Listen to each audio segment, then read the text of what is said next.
following program is recommended for those 16 and over, as it contains sporting violence, possible bad language, and flashing imagery. We are live from beautiful Montreal, Quebec, Canada, one of the hotbeds of boxing anywhere on the planet, and ground zero for boxing in Canada as we present Most Valuable Prospects 15 live from the Theatre Saint-Denis, the first time that boxing has been back inside these walls since 1961. A historic occasion here tonight, and what a way to top it off later on tonight with that main event between Seoul Cudos and Montreal's own Kim Clavel, the IBF mini flyweight title on the line. Hello everyone, I am Corey Erdman alongside Dan Canobio and Nonito Donaire. Pleased to be calling the action for you all night long here from ringside. What a fantastic card, guys, we have here tonight. We saw the main card, but we've got plenty of action on the prelims as well. Oh, I cannot wait. The prelims are where the real action goes down, Nonito. All the time. By Wana, Walton. I know he has a ton of his fans in the chat already, but we have a big one coming up right off the bat. Yes, sir. Some local flavor as we take a look at the tail of the tape. Our opening contest between Loick, Lahaie of Sherbrooke, Quebec, about 2 hours up the road from here in Montreal, taking on Jose Madrigal of Guadalajara, Mexico. And with that, let's send it up to the center of the ring to our ring announcer, Christian Gauthier.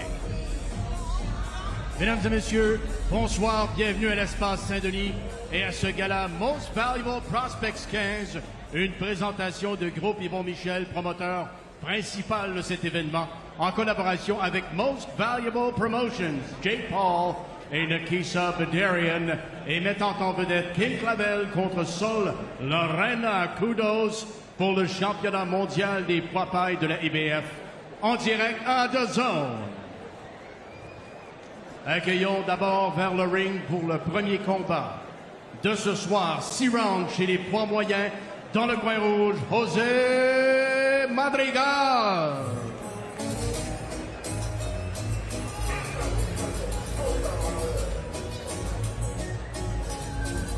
So the 30-year-old Jose Madrigal makes his way to the ring, and guys, he basically stepped off the airplane and into the runway towards the ring.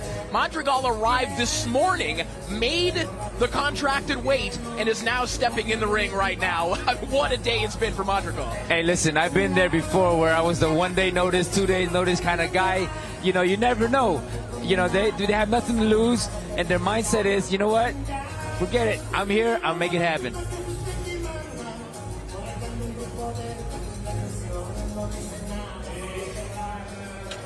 Bleu de Sherbrooke, Loick, lights on, Lahaie.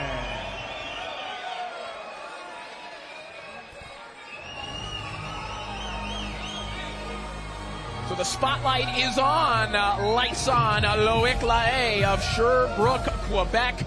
Kicking things off for us here on MVP Prospects 15, the former Canadian National Amateur Champion and 5-time Quebec Provincial Champion. To put that into perspective for some of our American viewers, that's like winning the Golden Gloves in New York, let's say. That is the toughest test that you can have in the amateurs here in Canada. Battle tested, and now he steps into the pro ranks. He is looking forward to tonight. He calls him lights out because lights on, because he knows when the lights go on, he steps up.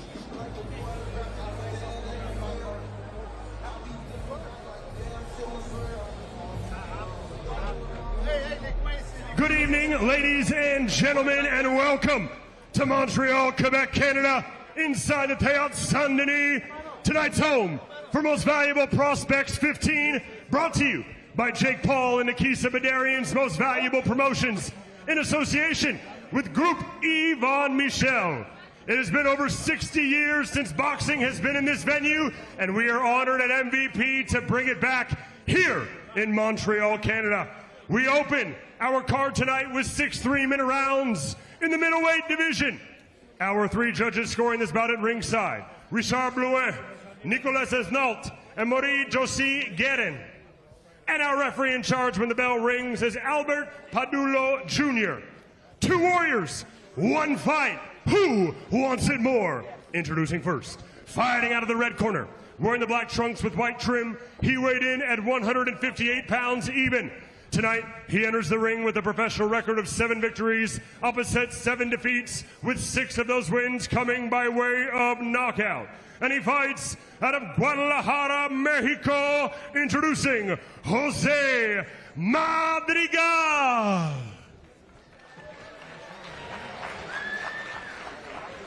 And now his opponent, standing across the ring, fighting out of the blue corner, wearing the black trunks with silver trim. He stands 5 feet, 11 1/2 inches tall. He weighed in at 156.4 pounds. Tonight, he enters the ring undefeated as a professional, 2 fights, 2 victories. And he fights out of Sherbrooke, Quebec, Canada, introducing Loick. Lights on Lahaie.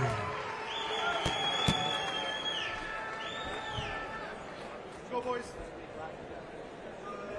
You see the instructions, protect yourself all the time, protege todo el tiempo. Let's go, shake him up. Good luck, guys.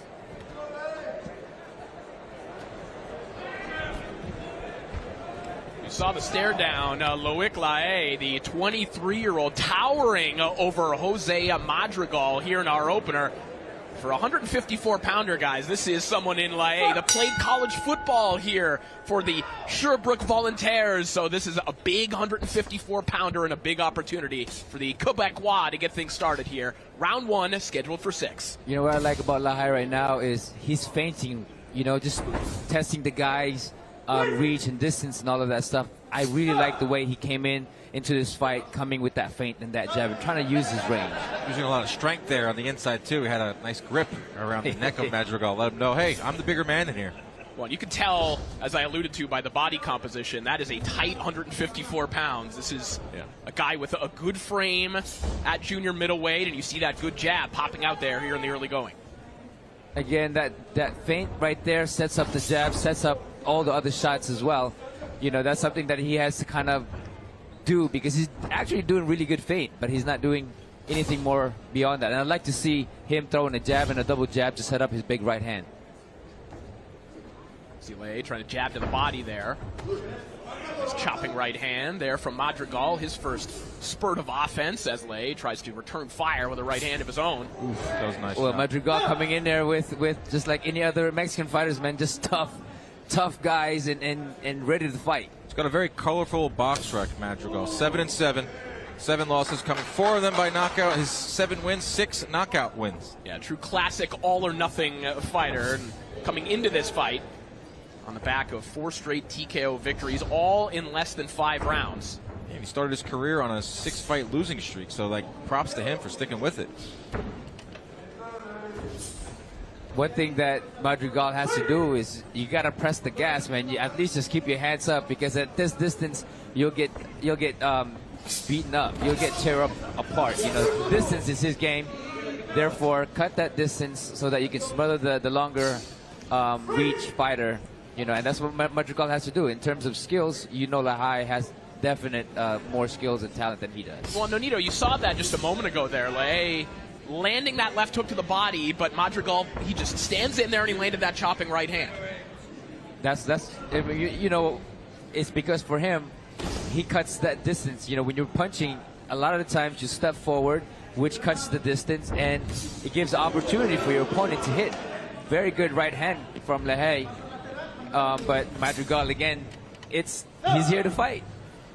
See Lahaie slipping to the outside with that left hook to the body again, not giving up on that shot.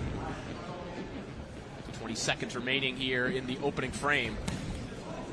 See Madrigal trying again for that right hand off the ropes. As the seconds tick away here in the opening round. Hard right hand there from Lahaie. And he looks to leap in behind a left hook. That'll do it for the opening round. What a way to kick things off here in Montreal.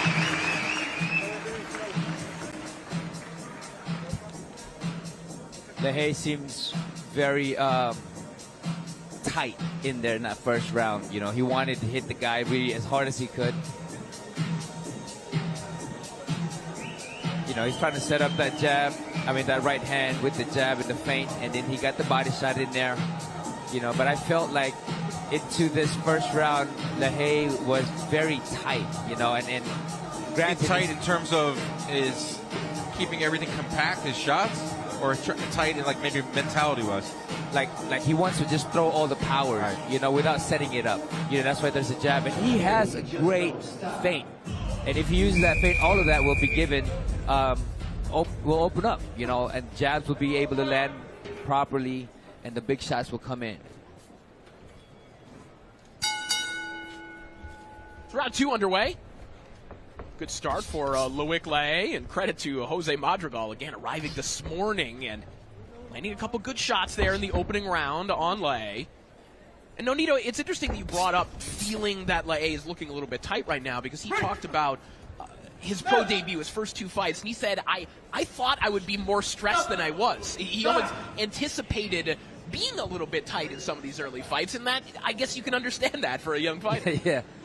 Well, right now, you know, he started really well in this second round. He's moving his head, he's moving his body. He's not just keeping himself stagnant or stationary to be hit with that overhand or something coming from Madrigal. But right now, he's moving that straight. He's setting it up with the jab, you know, and he's moving his body. So he's feeling a little bit more fluid in this round from what I see. Nice counter there from Yeah, that's another shot again there from Madrigal. He's sneaky, he's crafty. 50 plus pro rounds. You know, Madrigal's only got 8, so we'll learn something tonight. That was a left hook there from Lahaie, and that was in that spot, Nonito, on the temple that tends to wobble fighters. He's wobbled. And it has happened once again. There's that left hook over the top from Lahaie. And Madrigal, he's holding on for dear life now. That temple shot, you nailed it, Corey, and then he followed it up, and he's been really dedicating to the body too, Nonito. Yep. In between, There's another body shot, and down goes Madrigal. It's that overhand that kind of got him on top of the head, you know. That but Golovkin shot yes, over the top. Yes. But now, again, Lahaie is very confident, and he just needs to keep that distance like he has and utilize his range. You know, when the reason the left hook, good body shot. Left hook to the body. Madrigal all over the place. And for the former football player, Loick Lahaie, the playbook has opened up for him here offensively. And he's completing bombs downfield. Close to a minute remaining here in round 2 for Loick Lahaie to close the show. Hard right hand, and down goes Madrigal, and that is it. C'est fini. Loick Lahaie with the knockout victory. Listen, he has a lot of power, a lot of talent. I'm very impressed with what he showed today, you know, with the jab, with just the overall skills that he has for somebody who just has 2 fights. He calls himself lights on. He said, when those lights go on, I show up and perform. Second round stoppage. Something to keep an eye on at 154 pounds. You know, when you have off for Madrigal, when you have the power, you're always going to be that person. You always have a chance in this game when you have power, and he showed tonight, you know, that he has that power as well.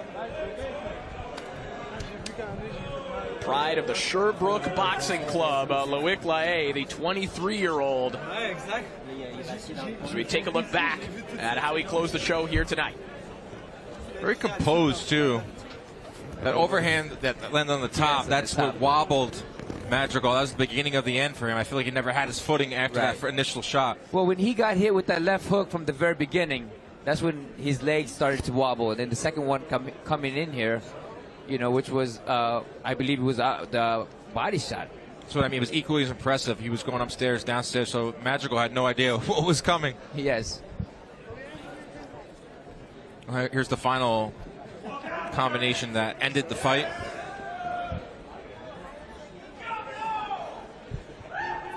Lahaie got a lot of power, and one thing that impressed me was he was, like you said, Dan, he was punching to the head, he was punching to the body, he was mixing it up. He wasn't just head hunting.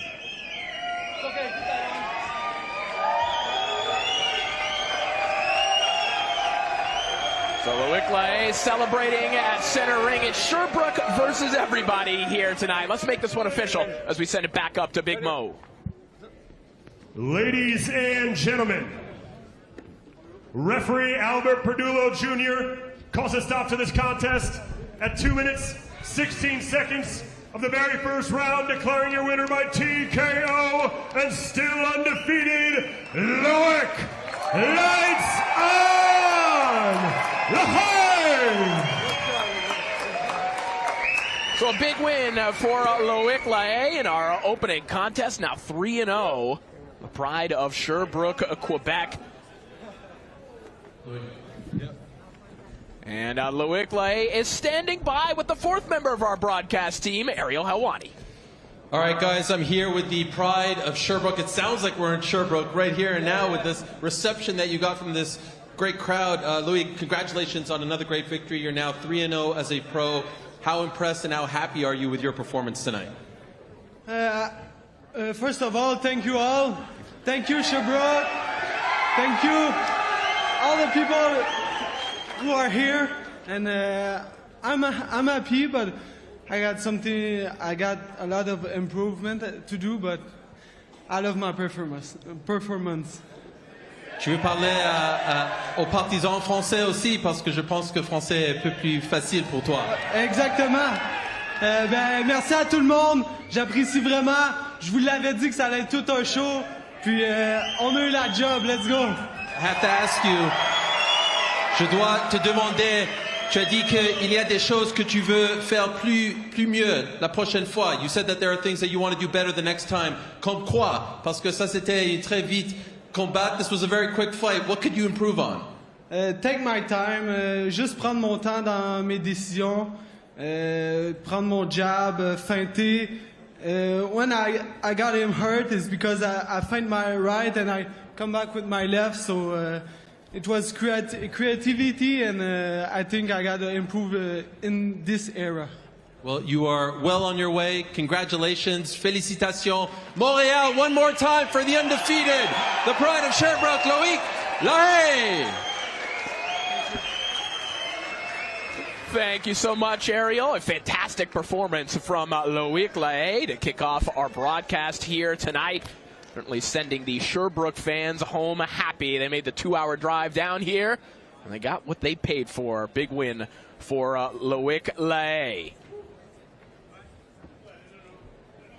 So we are underway here in Montreal. We welcome you ringside. Corey Erdman, Dan Canobio, the Filipino Flash, Nonito Donaire, all building up to our main event a little bit later on. So Cudos taking on Kim Clavel, the IBF mini flyweight title on the line. And I'm sure we're going to use this pun more than once, but kudos to Sol Cudos in her first defense, going on the road against one of the most established fighters in this weight neighborhood to make her first title defense. I mean, that is courageous. I feel like that's the difference between men and women's boxing right now. Is women take more chances, they take more risks, they have more opportunities, and we're seeing that tonight with Sol Cudos, who is a very aggressive fighter. She is coming off of a controversial split decision win, Nonito, but she is the champ, and she steps in there with a local hometown hero, Kim Clavel. I cannot wait for this main event. Well, you got to understand, even though she is the champion, she's coming in here feeling like a challenger, coming in knowing that the fight ended in that split,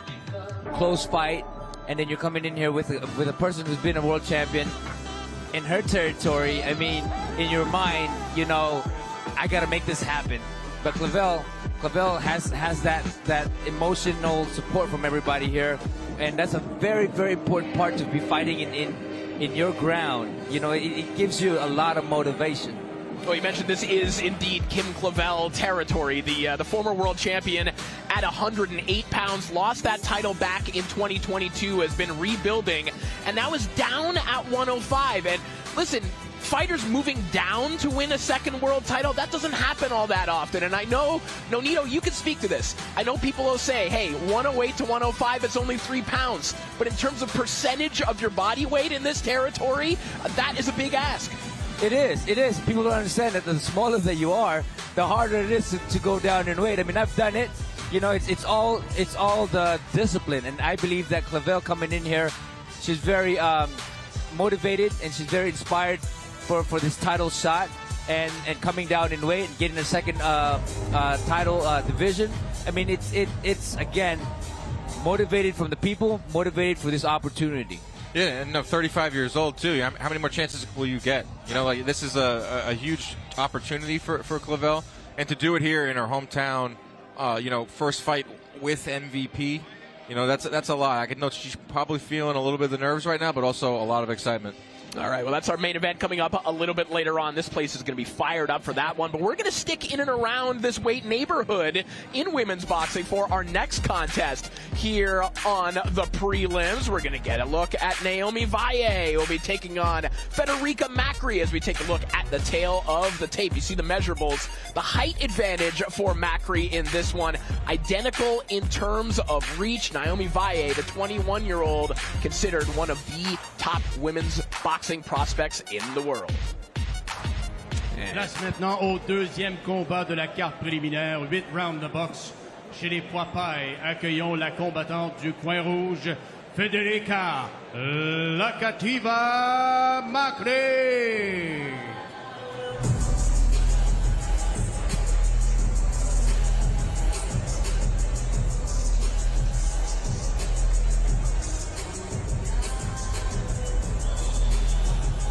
So here comes Federica Macri, the pride of Italy, heading into this contest. Such an interesting origin story for Macri in terms of starting to box. Dan, she actually saw an infomercial, a commercial on television that said, hey, you can come train. There's a boxing school over here.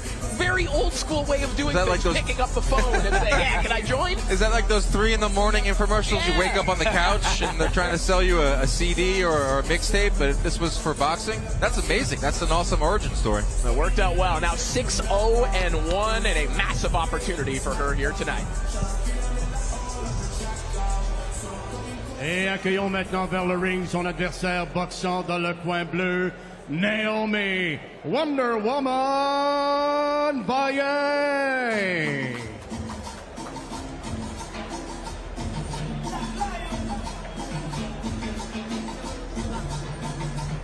So the Wonder Woman, Naomi Valle, is a woman of many superpowers. She's someone who won basically the Costa Rican version of Dancing with the Stars, talented guitar player, training to become a commercial airline pilot, and one of the best women's fighters at 108 pounds. That's an incredible collection of skills. Makes me feel like an underachiever in life. I mean, what can't she do? And she's probably a future world champion.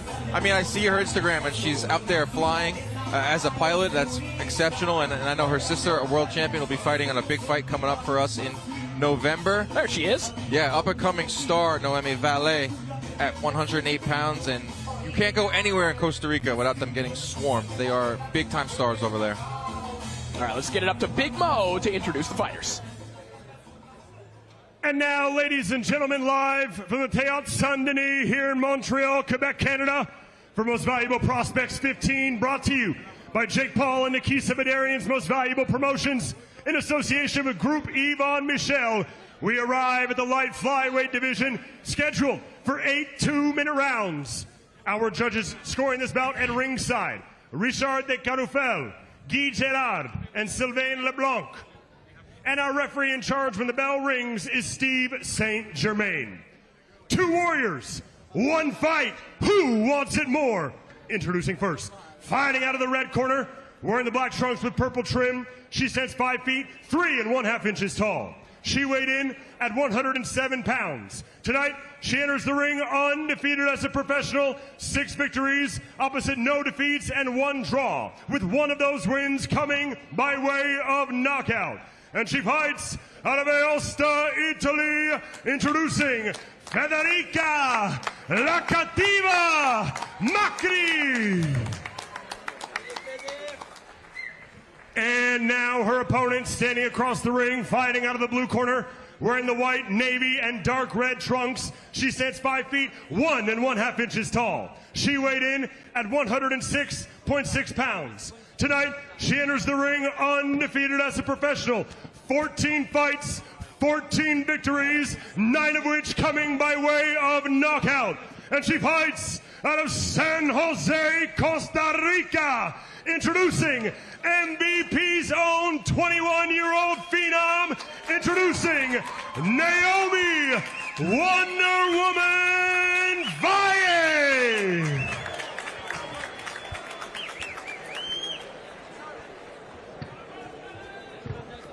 sir, both belts will be fully acceptable. You both receive my instruction in the locker room. Protect yourself at all time. Listen to my command at all time. Touch gloves. Good luck, both of you. So we are ready to go with our second contest of the night, our first women's contest of the night. One of the rising stars in women's boxing, a Wonder Woman, Naomi Valle, taking on Federica Macri, who scored a knockout win over Kiratra Hakrasong 14 days ago. Dan, she said she barely was done celebrating that knockout before they received the call for this fight, and they accepted immediately. That's beautiful. That's the beauty of this sport. No time to celebrate, no time to think about your past win, Nonito. Just get right back in there. Let's go in there. Hey, but she's coming in here hot, man. Macri, she's like, wow. You know what? I'm going to do the best that I can. I'm going to go out there. She even touched glove with it was rough. She's pushing the pace right now. She's putting Valle on her back foot. Valle coming off the first legitimate step up of her young career to this point, an 8-round unanimous decision win over Yelmi Sanchez in Mexico. And Nonito is kind of the first time where Valle lost some rounds on the scorecards, had to make those adjustments. A very impressive step up in the way that she handled it. That's right, and she's doing really well right now, being pressured. She's jabbing and moving around laterally, which is incredible for a fighter that hasn't had that much fight yet coming in. But you know, Macri's coming in there with overhand as well. But the jab coming from Valle, it sets up the overhand. You know what she just threw just now. If Valle she's weathered the storm a little bit early on because Macri has come in and on that front foot. But one thing we know about judges, they do tend to like or favor the fighter that comes forward. And I believe that Macri, if she can keep this pace up, this is definitely her path to victory. By a triple jab and then with the right hand behind it. And that's one thing that she needs to do is fight in and out, you know. Move, hit and not get hit, throw that jab, step back, and come back. And Macri just has to keep pressuring like she's doing right now. Valle just maintaining that jab here. Both women extremely busy in the opening round. They've gathered the information, and they will head back to the corners at the end of round one.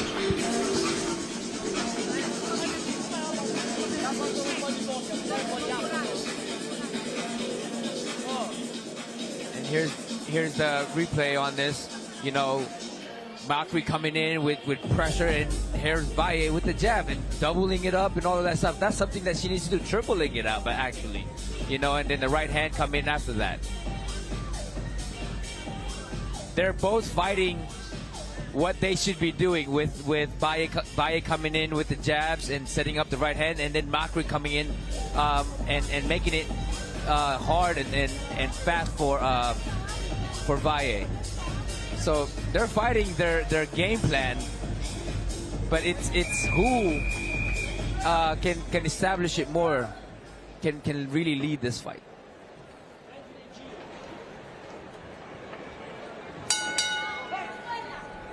It's round two underway. Good start for Federica Macri, bringing the fight to Naomi Valle, as we saw in the opening round. And Dan, this is also the kind of test that Valle said she was looking forward to. You know, stepping up the level of opposition also means that you get to display your own skills. And she said, imagine what I'll look like when I actually get to show my whole repertoire. Exactly. These are the fights you need in your development. You know, Naomi is 14-0. She's got 9 stoppages. She's a star over in her home country, but now she's fighting here in a new country, and she's getting acclimated to the country, and she'll get acclimated in the ring because those jabs are starting to find a home. Definitely the jab is something that can be utilized for Valle, which sets everything up. But I like the step back and then the counter after that Valle is doing right now. And then, of course, the lateral movement, which is incredible. Because Macri's coming in. I actually had Macri winning the first round off of just come forward. But you're right. That's how Valle is going to win this fight, is weathering the storm, stepping back a little bit, landing rights like that. And setting it up, you know? And setting it up where Valle is going to, Macri is going to reach in to be countered on the headbutt.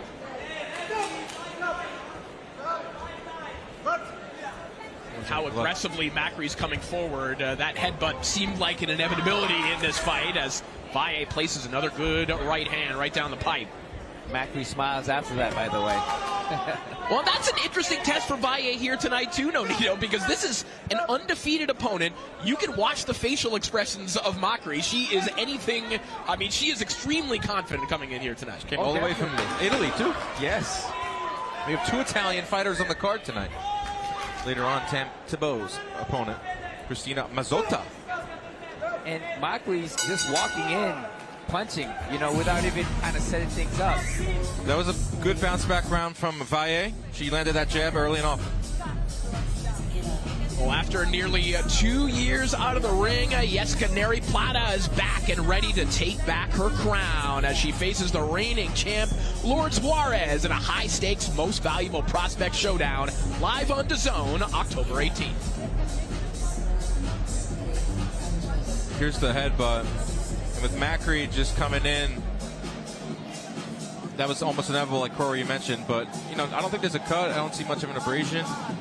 The referee didn't even make a note of it to the officials. Yeah, because Valle never really complained. You see a lot of the guys don't complain after getting. Look at her jumping up and down. She's really hyped, man. She's really hyped.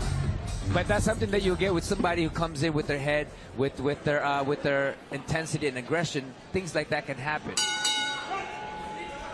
Round 3 underway. Very different demeanors in either corner right now as Federica Macri just sprints across the ring and lands a nice right hand. I don't hate it. I mean, she hasn't landed much effective shots, but with these 2-minute rounds, shorter fight, you got to go in there and put off the impression that you're bringing the fight.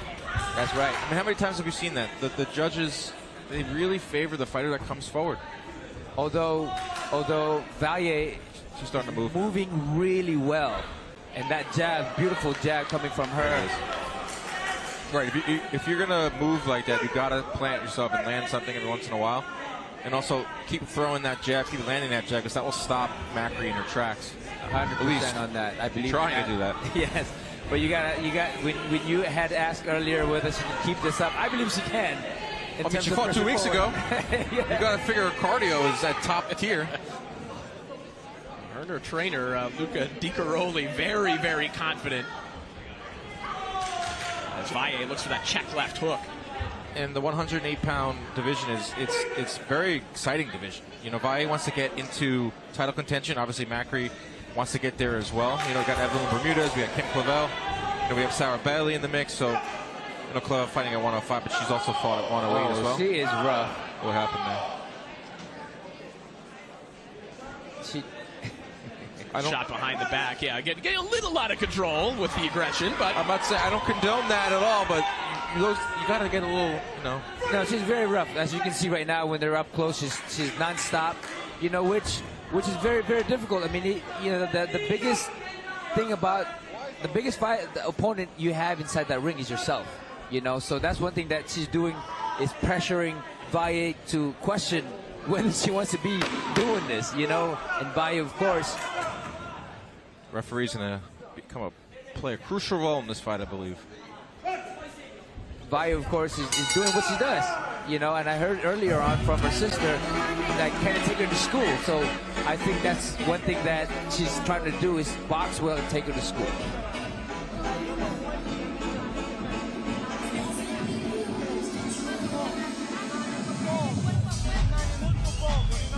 Guys, I don't condone fouling. I don't condone dirty boxing. But if you come all the way from Italy and you're trying to upset an up-and-coming star, you might have to impose your will in all different types of ways. And that was what Macri did in round 3, a round that I thought that she won. Oh, yeah. Elbow. I don't know.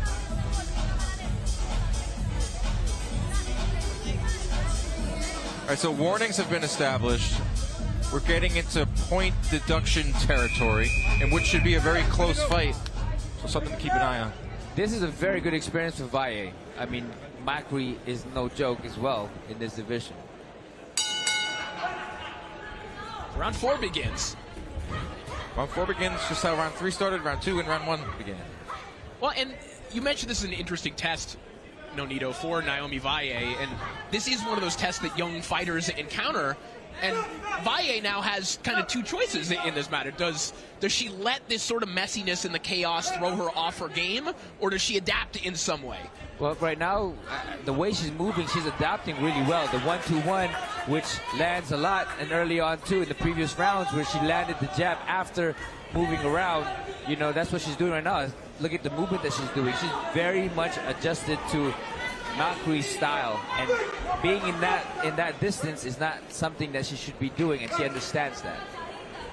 But Macri is making it difficult for her to keep the distance away from, you know, from wanting in her own ways of fighting. Really incredible that both of these women, Valle and Macri, won regional amateur titles within months of starting to box. Both of them seem to just have the boxing gene, so to speak. So we're inside the final minute here of round 4. You know what the boxing genes is, Corey, is the heart. The heart to learn, the heart to continue in it, because things can be very tough when you get hit the first time. Oh, they're throwing bombs as well. The first time you get hit, you start questioning all of this stuff, you know. But these women are fighting at their best and showing what they can do in every way that they can. I think Valle has done a great job this round of making Macri miss. She's hitting a lot of air this round. And I love that jab that she's doing, the movement that she's doing. Yeah. You want to frustrate Macri. You want to do exactly what Valle did in this round. She moved, she landed, she got out of the way. Good right hand and a second one. As the seconds tick away in the round, the last word goes to Naomi Valle. So our main card coming up a little bit later on tonight. That main event between Cudos and the hometown favorite Kim Clavel at the top of the bill. Our co-main event, speaking of Quebec flavor, Tam Thibault back in action against Christina Mazzata. Also, Montreal's Maslam Actani in action against the hard-hitting Anthony Soto. And it will be the MVP debut of the Olympic medalist Nelvi Tiafek taking on Ramiro Robles. Anytime a Olympic medalist at heavyweight makes their pro debut, you've got to pay attention, guys. Right, heavyweights, they deserve our attention. They have a different aura. They move differently in this sport, and Nelvi Tiafek is one that I know MVP is very excited for. So I'm looking forward to that fight. This is a very, very interesting style fight. The two women. Yeah, but I felt a momentum shift in the last round where Macri, she was still coming forward, but she wasn't landing. And you can come forward, you gotta land. Well, and speaking of momentum shifts, Dan, I mean, Valle now did what Macri did the first 4 rounds. She sprinted across the ring and landed the first 4 punches. Yes, the jabs and the combinations too that she's doing. You can see a lot of the confidence coming from Valle, you know, in what she does in moving laterally and then throwing the combination, but mainly the jab. Yeah, she was holding. Oh no, they're taking a point. Taken away from Valle. Oh. I mean, they did give a warning, but I didn't think it was an egregious hold. So that may loom large in this bout. That's deduction there for holding as Valle misses over the top of the right hand. And here again, a nearly identical messy sequence right there. I had this fight even through 4. But that's the crazy thing, though. It's just that Macri is coming in there with, you know, the distance and stuff like that. She's trying to keep her off the distance, but because Macri is coming over, there's a headbutt right there. She's with her head. Yeah, the referees tend to see the last infraction rather than the first. Or maybe the most obvious one, which sometimes he's holding, right? Rather than the elbows and the rough stuff on the inside. Valle, she was pretty demonstrative with that hold before. By thinking about that right hand to the body. Just what I was about to say, that I felt like Valle was starting to pull away with this fight and seize the momentum. Now she gets a point deducted. Well, this, I'm sure, you know, other than Macri's plan to just overwhelm Valle with volume and this chaos we've been talking about, part of that plan is also, hey, maybe you bait her into a point deduction, into getting off her game a little bit, and that's worked here in the 5th. Definitely has.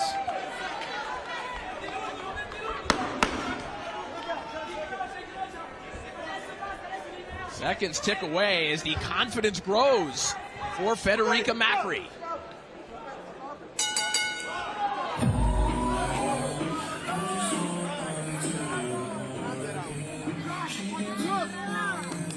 This must be very, very frustrating for Valle. You know, again, coming in there. I don't think this is going how she thought it would go. And that's what boxing is about, making adjustments. I mean, they had to figure that Macri would come in and be aggressive and maybe these little extracurricular activities inside of the ring. Here's the headbutt. That did not get... the second time as well. That did not get noticed by the referee. No warning there.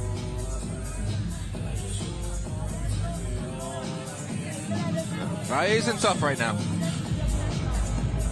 Sink or swim time. She's 14-0 with 9 knockouts. She's signed with MVP. She's looking at big fights. Her sister's fighting on massive cards with us.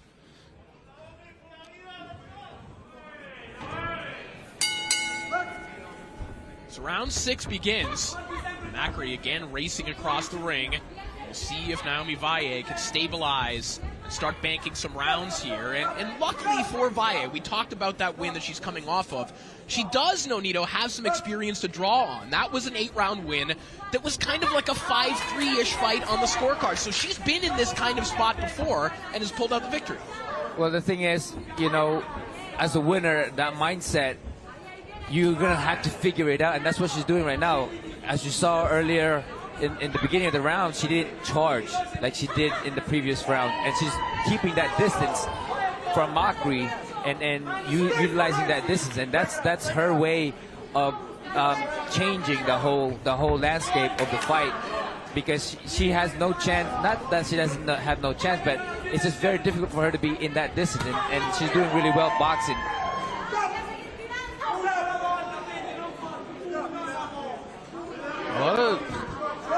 The referee is certainly tilted towards the way of Valle in terms of penalties and warnings.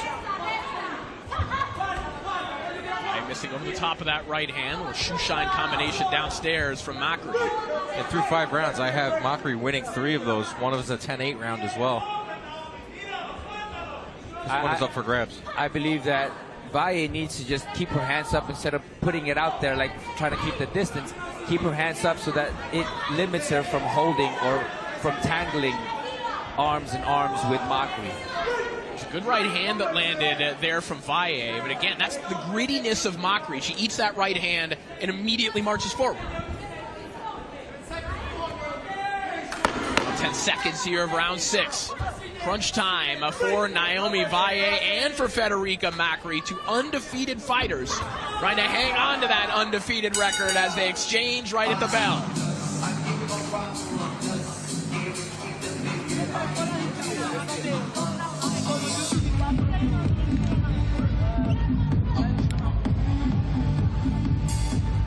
Take a look.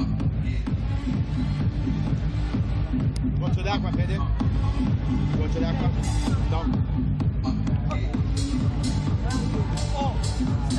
In round 6, we saw more of that tussling on the inside, Nonito. 2 fighters trying to impose their will. Macri has no problem being on the inside of that, but that's right there. That right hand is what Valle needs to find in these final 2 rounds. I guess you fight rough with tactics. I'm impressed with Valle. You know, this is not her game. It's just not how she thought the fight would probably go, but she's fighting fire with fire. You got to. You know, you got to show who's boss in there, and by doing so, make it tougher for them on the things that they're doing.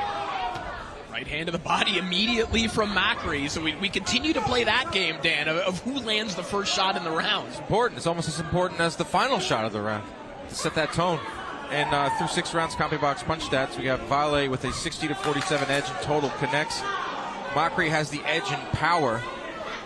Valle's jab, she's out jabbed Macri 36-10. I'm very surprised on Macri coming in here, you know, knowing that her record, but she's actually much more powerful in terms of punching power than her record indicates. Those Italians, man. Yes. Trying to set the tone for Team Italy tonight. She's starting it all up. Yeah, Christina Mazzotta has the work cut out for our co-main event, which takes on Tam Tebow. Tangled up once again here on the inside. Federica Macri on less than 14 days notice by necessity because she fought 14 days ago. Stepping in and looking to score a massive upset here. O'Neal, do you ever fight on 14 days in between a fight? No, I have not. Would you? I would. Yeah, you would. If I knock the guy out and I'm not going to wait for another week or month or 2 or 3, I'll take it right off the bat, man. You know, I'll do it the old school way where we're fighting every week. It's kind of like when Andy Ruiz upset Anthony Joshua. He had to win 6 weeks prior to that. He didn't have time to, gain weight or time to party, time to distractions. Probably got right back in the lab, and that's what Macri did. Valle, they're making it very clear that she was not hanging on. You saw that, don't you? Yes, I saw that. Like I said, just keeping her hands up, and that's exactly what she did when they had tangled up. This is a swing round. I mean, this is one of the tougher rounds of this fight to score. It's like who wrestled each other better. Oh, that didn't really land either. Oof.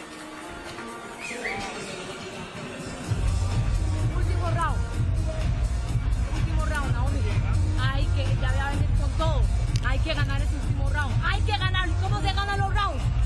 Tirando. Hay que tirar. ¡Párate! Ella no va a ser más fuerte que vos. ¿Estás cansada? ¿Estás cansada? No, ¿verdad? Entonces hay que pararse. A tirar. No te quiero ver mover tanto. La puedes, la recibís. Sí. La moves, se viene. Se va y que necesitas. They just said that you need to throw more punches. Just, you got to make it happen. I don't speak Italian, so I only know the curse words. What would that be? Oh, I can't say them on air.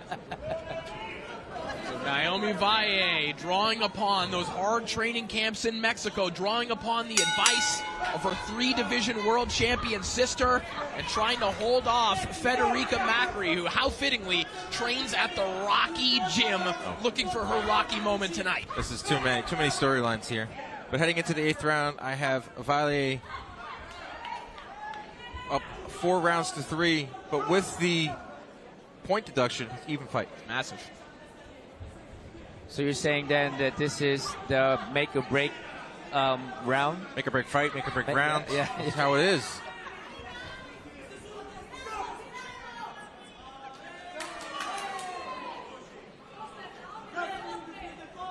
It's going to be interesting to see because Macri's thrown more punches. She's more aggressive here. What do we have? A little wardrobe malfunction? So? Macri's thrown more punches. But Valle is landing at a higher clip. Landed more power shots. More jabs. It's a rough and tumble type of fight. Rough stuff again. In a critical round like this, I mean, that's a borderline point deduction type scenario, right? I mean, or this a 2-minute round, too. Yeah. Immediately. 45 seconds remaining in the contest. 2 undefeated records hanging in the balance. Valle is landing more shots this round. Few and far between. In between these moments where they're holding. Big right hand over the top for Valle. Right. That could be the difference. The difference in this round. That can, It's been the most eye-catching shot in several rounds. Good jab coming in from Valle. The right hand over the top there from Valle. Finding what she needs in the closing moments of this contest. 10 more seconds remain, and the real drama can begin as we await the scorecards. And that'll do it.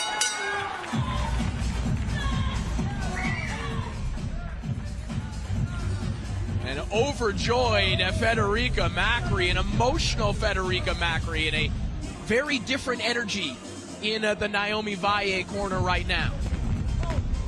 Well, my official scorecard, I had Valle winning that last round, pulling out the victory. There was the point deduction in round 6. We'll see how that plays out. Flesh, how you seeing it? I thought that Valle did enough with the movements and all of that stuff. Yes, Macri, came in there, made it really rough and tough for her. This is a great experience for her to grow into a better fighter, more smarter. But you can see how much she adjusted by fighting, by boxing, by being aware not to hold because of the referee warning and all that stuff. So she has a lot of growth into this fight, but I felt like she did enough to win this fight.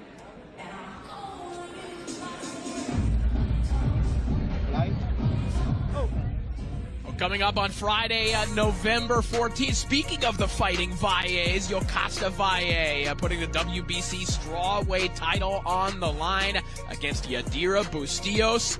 Yokasta Valle, the 3-division world champion, back in action. One of MVP's own.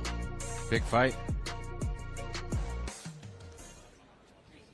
And the scorecards are ready, so let's send it back up to Big Mo with the official decision. Ladies and gentlemen, after 8 full rounds, we go to the judges' scorecard for the official decision. Judge Richard de Carufel sees it 80-71. Judge Guy Girard sees it 76-75. And Judge Sylvain LeBlanc sees it 78-73. Declaring your winner by unanimous decision, Federica La Cativa Macri. So one judge gave Macri every round. Well, those scorecards, listen to them again. A massive upset, 80-71, 76-75, and 78-73. Those are vastly different scorecards, but two of them dominant in favor of Macri. My mouth is on the floor right now as the crowd are booing this decision. I mean, it was tough. There was a lot of wrestling. It was a closely contested fight. You look at the punch stats. Macri had the edge in power, landed, but Valle landed more jabs. Macri threw more punches. We're gonna have to take a look back at some of these replays to get a closer look. I personally thought that Valle won slightly. Thought she landed the cleaner, effective shots. There was no doubt that Macri was coming forward, though. Flash. Macri did an amazing job in trying to win this fight, and she did. If it was, I was just kind of shocked because of the distance of the scoring coming from the judges. But again, like you said, Dan, it just shows you that someone could watch a fight. 3 different people could watch a fight and see 3 different things.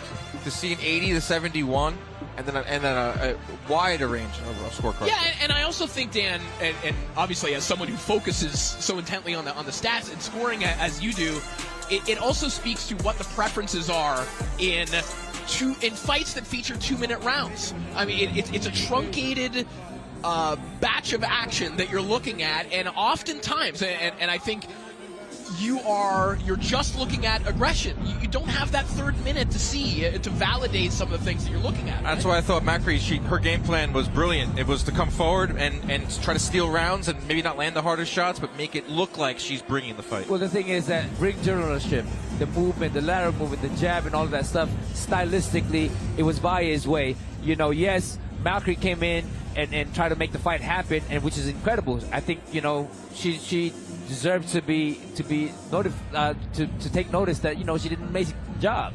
Well, speaking of 2-minute rounds, Tam Thibault is going to have to fight 2-minute rounds. That's not something that she's been used to in the pros in our co-main event as she takes on Christina Mazzata. Tam Thibault, ranked by all 4 major sanctioning bodies. She has her eyes on, well, there's only one title holder presently at middleweight, and she's signed by MVP, but Tam Thibault regarded as maybe the most dangerous middleweight in the world right now. She's very, very good, and she is very, very mean inside of the ring. Absolute charismatic outside of the ring, but she's got power.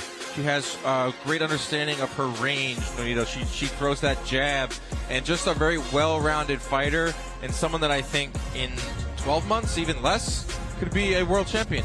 Well, we don't want to look past Macri, her opponent. Yeah. Yes, because as you said with Macri coming in there, from Italy, they last night or yesterday when she said that I got something to show. Her words are kind of coming to to something, you know, that we have to believe because of the way Macri came into this fight. Yeah, well, I mean, Mazzata obviously stepping in. Just one pro fight, taking on one of the most dangerous fighters in the middleweight division right now. And Tam Tebow getting an opportunity to perform in front of her home province audience here tonight for the first time in the pros. A massive moment for Tam tonight. Oh, it's big. This is big. Like, MVP is pushing Tam Tebow, rightfully so, towards superstardom. But I'm telling you, one Italian fighter got to win.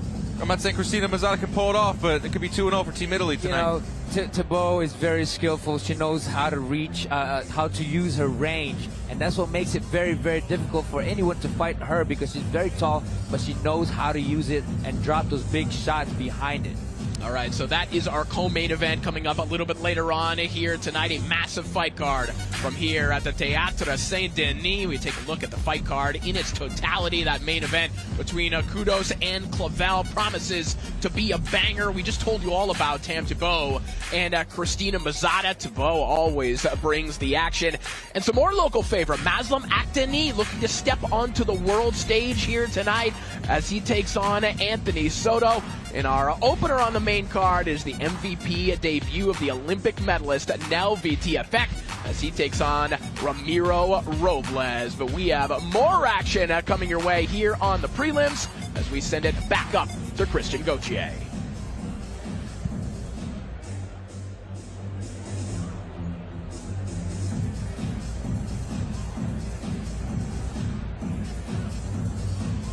Mesdames et messieurs, place au prochain combat 8 rounds chez les poids coqs. Accueillons d'abord la boxeuse du coin rouge, Alondra Hernandez.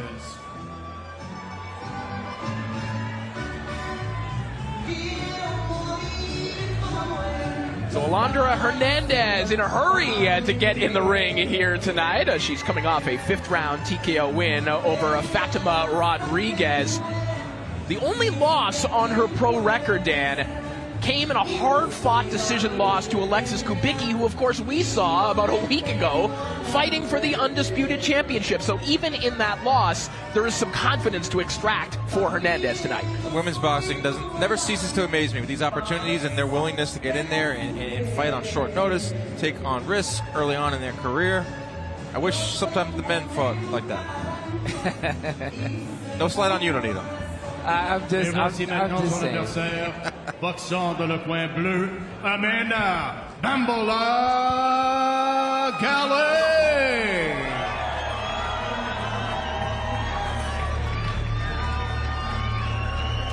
So Amanda Galle signs with MVP in June, and just a couple of months later gets a massive opportunity here in Montreal.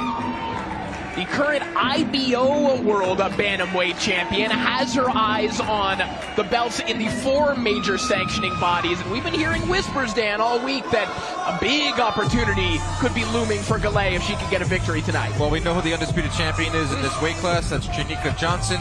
She had an upset win over Shametta Metcalf back in the summer, and Galle wants that. You know, that's the goal for any fighter out there, is to get a world title shot, but has to get past a very tough opponent in Alondra Hernandez tonight. All right, let's take a look at the tail of the tape for our next contest. Amanda Galle and Alondra Hernandez. You see the measurables. Galle enjoying a height advantage, not a reach advantage. And of note, Hernandez did have a little difficulty making weight for this one, coming in at 119. We'll see if that plays a role in this contest as we are ready to get the action started. Let's send it back up to the center of the ring to Big Mo. And now, ladies and gentlemen, live from Montreal, Quebec, Canada, this is Most Valuable Prospects 15, brought to you by Jake Paul and Nikisa Badarian's Most Valuable Promotions in association with Group Yvonne Michel. Live from the Théâtre Saint-Denis, we arrive at 8 2-minute rounds in the bantamweight division. Our 3 judges scoring this bout at ringside: Richard Blouin, Marie-Josie Guérin, and Sylvain Leblanc. And our referee in charge when the bell rings is Yvonne Goulet. 2 warriors, 1 fight.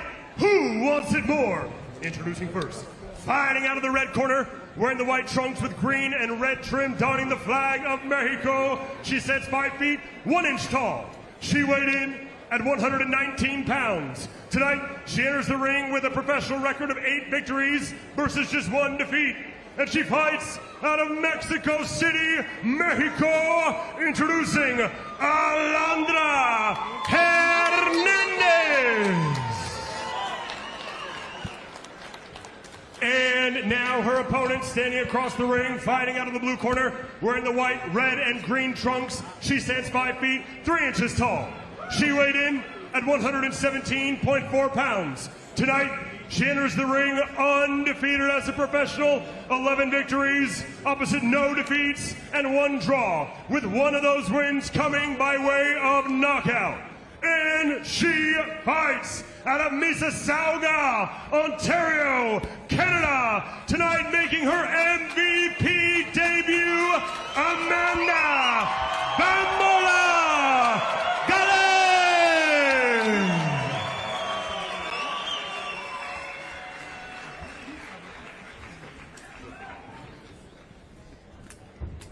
Dat zou een beetje het wisselen, maar wel een clean fight. Dat is klaar.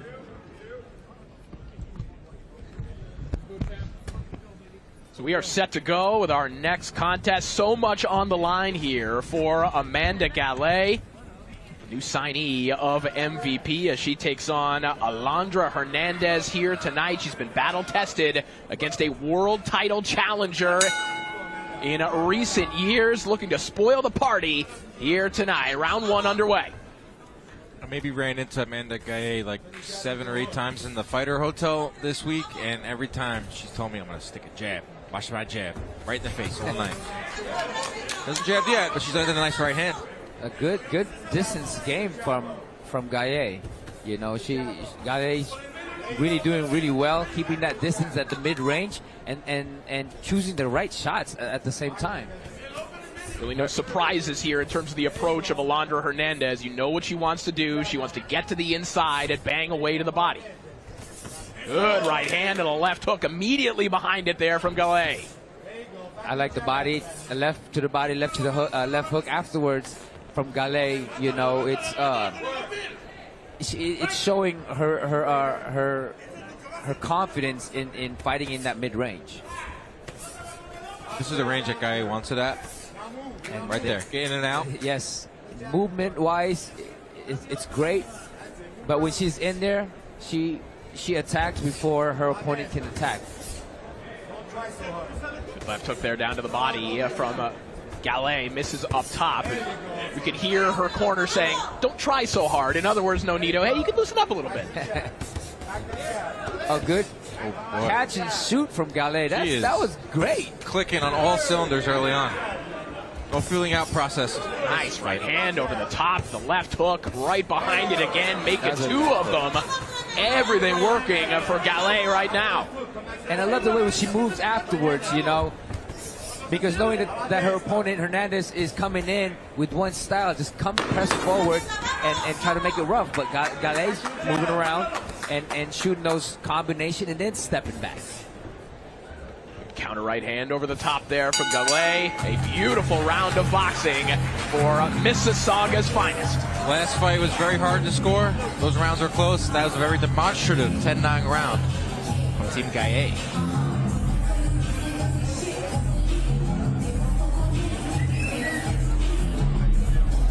Well, you can see the way she's throwing those shots is very just clear. You know, it wasn't like rough and push and pull and all of that stuff, you know. The way she was throwing them, it was very clear that she's landing them cleanly. Coming in with the left hook and then finishing off with the jab. Then an overhand right, a left hook, and then stepping out.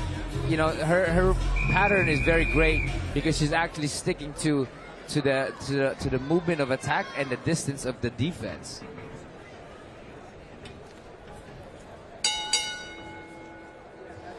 As round 2 begins, we'll see if Amanda Galle can build upon what was a spectacular opening round. Well, I think Hernandez is getting her engine revving right now, and she's going forward now. She's just not waiting any longer. She's going to try to do what Macri did, you know, come get forward. Inside. Get inside. If she stays at this range, Galle will just pick her off all night. Hard chopping right hand in the midst of that exchange there from Galle. A left hook again. I mean, this is just copy and paste for Amanda Galle right now, who is rising to the occasion. And Dan, this is one of those stories that I know you and I love. Galle, the 36-year-old, really a part of that generation in women's boxing that came up when these types of opportunities didn't exist. She watched as some of her amateur contemporaries got them before her, and now is getting that chance on the big stage and maybe an opportunity to be on a bigger one. You can see that she carries herself with a chip on her shoulder, but it's a good chip on her shoulder. She's very hungry, and it's nice to see that she can cash in quite literally at this stage in her career, when early on in her career she was not getting those opportunities. You know what I see in this exchange, and every time they have an exchange, Galle would always land that straight, because the way she throws it, she leans her body just like that. She leans her body to the left and leaves Hernandez to be open right down the middle, and that's why she always lands those big shots and then follow up with a left to the body or to the head. Galle back on the jab that she was bragging about all week long. I would say, hey, okay, you gonna let's see. Even last night when our hotel got evacuated. That's right, yeah. I saw her in the stairwell. And she wanted to tell me about that jab at around midnight, walking down the steps. That's a true story. Again, that's straight as Galle throws that straight right hand, but leans to the left to set up a left hook just how the round ended. One final two-punch combination from Galle right at the bell. Well, after nearly 2 years out, Jessica Neri Plata is back and ready to take back her crown as she faces the reigning champ Lourdes Juarez in a high-stakes, most valuable prospect showdown live on DAZN October 18th. Again, Galle coming in, stepping back, keeping that distance, and then throwing those shots to counter. As you can see, she's looking there, and then that combination jab, straight, and then combination afterwards. She's playing that distance, and that, I mean, just great. That distance that she's doing is great to be able to land those shots. Pressing, the pressing opponent in Hernandez would step into that mid-range to be able to get hit with the combination from Galle.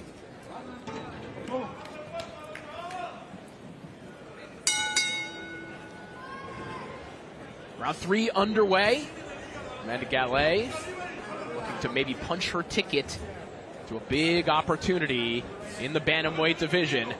She's on a roll here in the early going against Alondra Hernandez, and big right hand again there from Galle.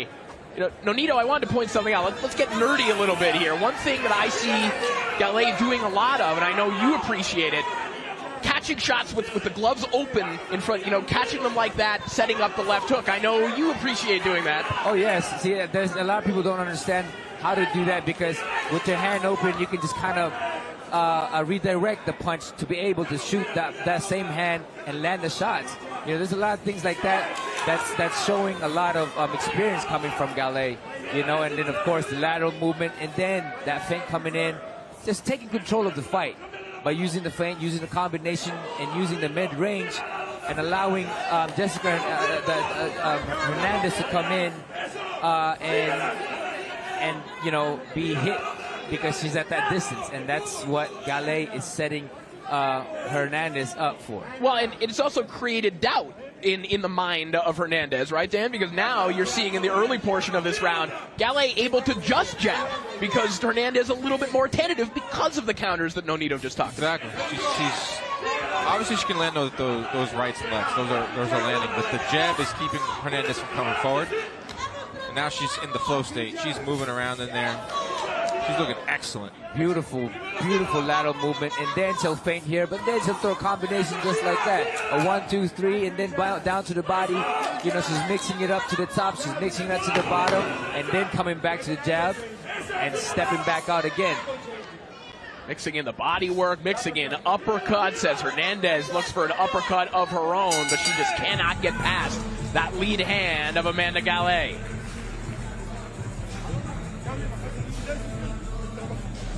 Galle with the 1-2 hook, and then stepping out, lateral movement, and we've seen this all throughout the fight, which is brilliant on her part.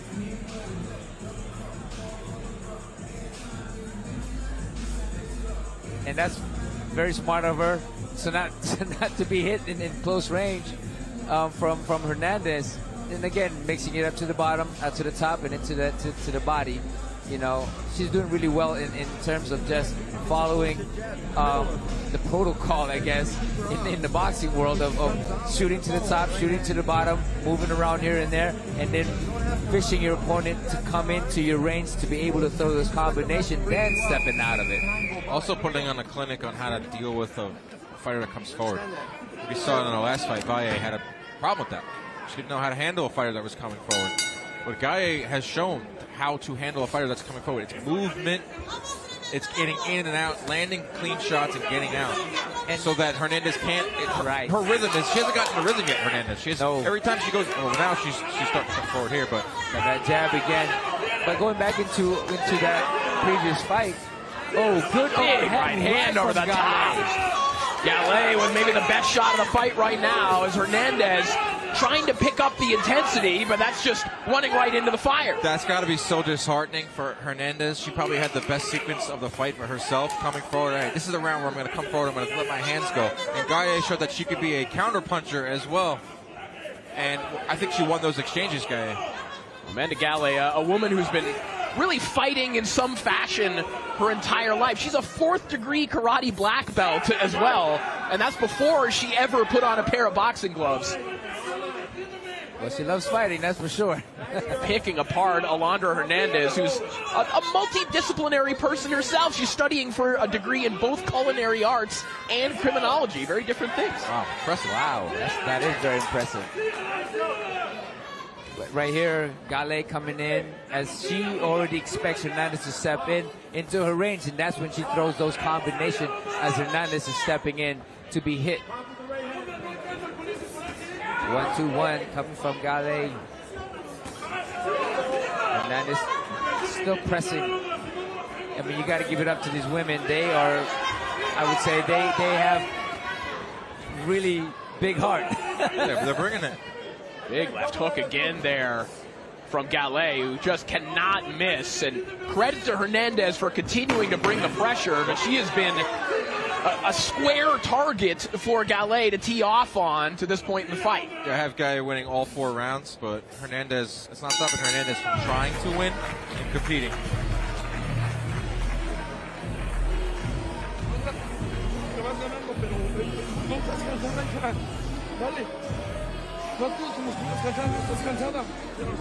What we see here is how this round started. It was with Hernandez saying, I'm going to come forward, I'm going to let my hands go. But I believe it was one of the best sequences of the fight for Galle, where she was able to become a counterpuncher in this moment, Nonito, and land some clean combinations.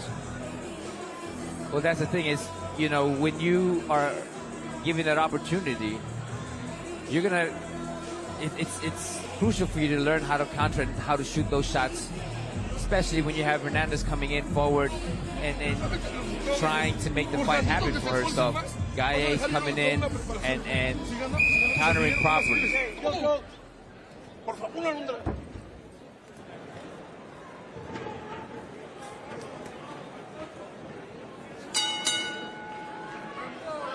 Round 5 begins. Amanda Galle with a dazzling performance thus far. I assume I know what your scorecards look like, guys, but how do you have it so far? I have a 4-0. Galle, she's been able to do anything she wants in there. She's fighting off the front foot. She's counter-punching. She's getting in and out. Immaculate performance so far from Amanda Galle. I concur. Thank you. Appreciate that. It's right hand the over judges top are on there. the same page. Nonito, earlier in the fight, we talked about Galle carrying her hands in front of her face, kind of parrying those shots, catching and shooting. Now you see her with that lead hand down a little bit, kind of finding her flow a little bit more. Obviously, a display of confidence. Well, not only that, but it's setting a trap for Hernandez to be hit with the left hook, as she will be willing to a right hand over, and that's when Galle will come in with the left hook just like that. A left hook can be done over in from that point on. And that's what Galle is doing, is just setting up to make Hernandez be comfortable to come in there to throw those punches and to reach. And when he does reach, that's when Galle will counter with the left hook and combinations. Yeah, and it's kind of, and you love this shot as well. It's almost that kind of fadeaway left hook. You slip to your right, you're throwing the left hook at the same time, and that has been money for Galle here tonight. Kobe. That was low. Good eye. Good eye. Good eye. I'm on right now. I'm switched on too, you know? Celsius coursing through your veins right now. I mean, judging's hard. I mean, I know we like to go after the judges. Right. You know, doing the unofficial scorecard, it's not easy. I have a little bit of sympathy for the judges. Closing moments of the round. Hernandez still flurrying. And we'll head back to the corner. Oh, there he is, Wana Walton, Atlanta GA zone coming up next. Feature bout of our prelims here tonight as he takes on Anthony Mora. Dan, maybe the biggest step up in Wana Walton's young career. Literally, his first 6-rounder. Every time he steps into the ring, it's going to be a big moment because he brings a big name with him, a lot of fame before he even stepped into the ring. But I like what I saw in his last fight. I saw a progression physically. I saw a progression, mentally. And that explains the 5,000 plus people that are watching on YouTube right now. All the Wana faithful out there want to see him get another win. A reminder that you can follow along on the MVP socials for more behind-the-scenes content as well throughout the night. But everyone go and unfollow MVP HQ right now. Unfollow, not follow. That's a joke. You guys are hilarious. The MVP, they're always trying to get me, that MVP HQ account. Round 6 underway. Yeah, I got to give it to Hernandez. You know, she's very game. Regardless of what has happened in the previous rounds, she's still game to press forward, land shots. Good counter left hook by Galle as Hernandez presses forward, and 1-2 as well, landing that big straight right hand from Galle. I have it a shutout for Galle, but I do want to mention Hernandez is very game, and she has not taken a back step this entire fight. Again, you know how the previous rounds were. It's so easy to be discouraged after knowing that the person in front of you is very talented or more skillful than you do. But Hernandez, here goes again, throwing up body shots, coming forward, a lot of heart. Big respect for Hernandez. There's Galle going to the body as well. And you're right, Hernandez won't stop coming forward, won't stop throwing. This is someone who has been in camp with Gabriela Fundora in recent times. Dan, imagine counting those sparring sessions, those two volume punchers. Fundora, she really fills it up. I believe one of the best boxers in the entire world right now is Gabriela Fundora. Good straight right hand by Galle. But here comes Hernandez again. You know, it's just, this is what she does. She's still betting on landing those big shots. Well, she's also betting or hoping, Nonito, that at some point you start to become unraveled, that you can't take this pressure at some point. But Galle, to this point, it just has not wavered whatsoever. Well, she has a destiny that she wants, and that's what she's gonna do. You know, this is what we do. We do what we have in this moment in time, but we have a vision to get to, and that's what we're gonna try to focus in, and by winning each and every fight.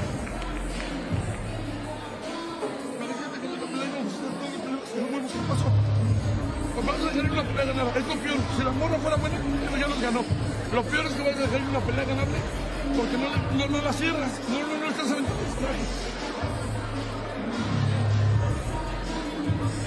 Vale, una cosa.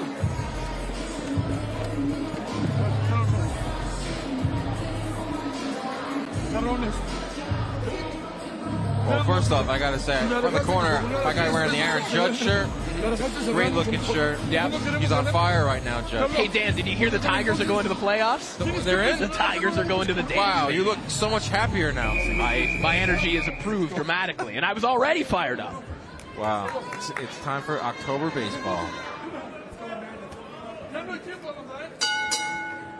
We've got a night of September boxing first, and this has been a spectacular performance from Amanda Galle. If you're looking for a performance to announce that you're a legit contender, it is this one.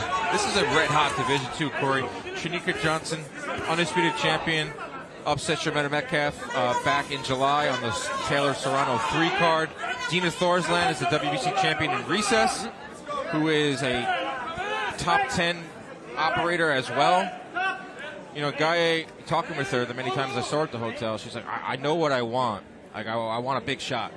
I don't know if I'll get it next, but she understands the politics of the sport. And I don't think she truly understands how fast-tracked women's boxing is right now. Yeah, and Galle talked about really finding her confidence that she could be at that level with her most recent win over New York's Carreno in a rematch, beating her for the second time. She said that coming out of the ring, she truly felt like she was ready for the best.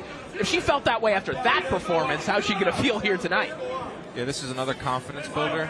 Well, the thing how she's actually fighting, it's gives her a lot of confidence to be fighting with those big fighters out there. You know, the way she's moving, the way she's throwing those combinations, even with power and slipping. I mean, she has a lot of tools to compete with anyone in this division. Alondra Hernandez has taken a lot of punishment in this fight. She is not cut. She might have been bleeding from the nose earlier, maybe momentarily, but she has not been stunned in any way. The credit to the durability of Alondra Hernandez here tonight. The durability take you a long way in this sport, especially if you want to be like a B-side. And Hernandez, I know, has her sights on world title aspirations as well, but being durable can really pay off in the sport. Yeah, they can get you more TV dates as well. You make it exciting. I mean, you see a lot of the Mexican fighters, man, they are very, very tough, and Hernandez is one of those. And she's game for every round.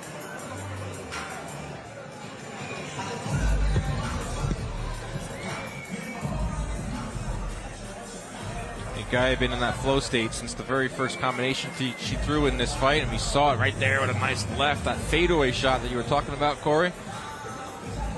And here you can see her making it look easy on defense, too, turning defense into offense.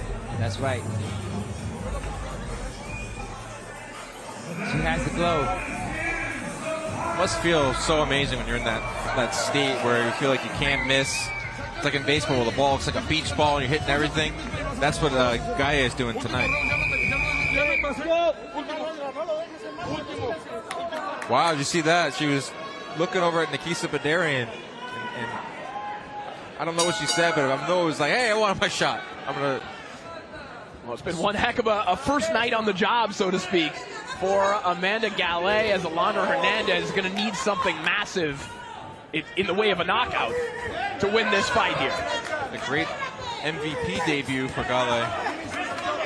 And she's showing up. She's showing up really well with so much talent, so much boxing, IQ, and general.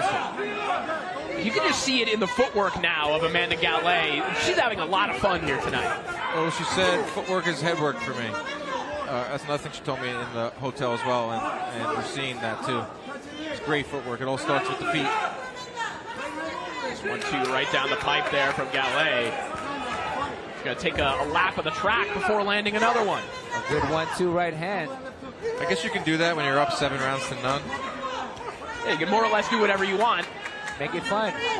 Which is basically what Amanda Galle has been doing offensively here tonight.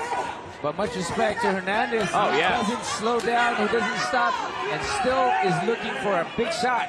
Nonito, is Hernandez giving you Cesar Juarez vibes a little bit? Oh yes, man.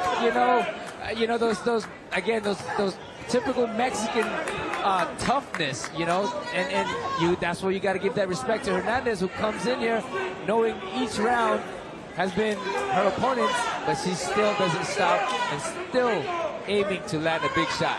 It's a courageous performance here tonight from Alondra Hernandez, the 20-year-old from Mexico City. Galle just went over the 600 mark in terms of punches thrown. In less than 8 rounds. In 2-minute rounds, too. She's averaging 77 punches thrown around. And doing it on the back foot. A spectacular performance from Mississauga's Amanda Galle.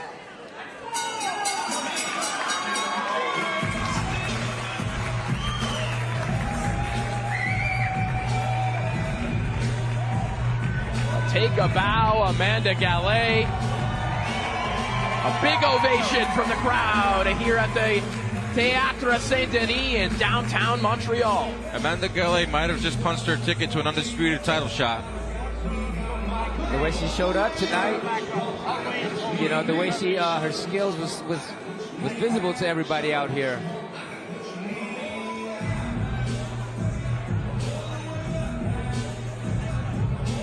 Let's take a look back at some of the highlights from this one, and this was a highlight reel for Amanda Galle from start to finish. This was the first combination of the fight. She was switched on, and that was a really good sign for Galle, and not the best sign for her opponent there, but it was early and often. It was just a lot of combinations. There was a lot of in and out footwork too that was really impressive.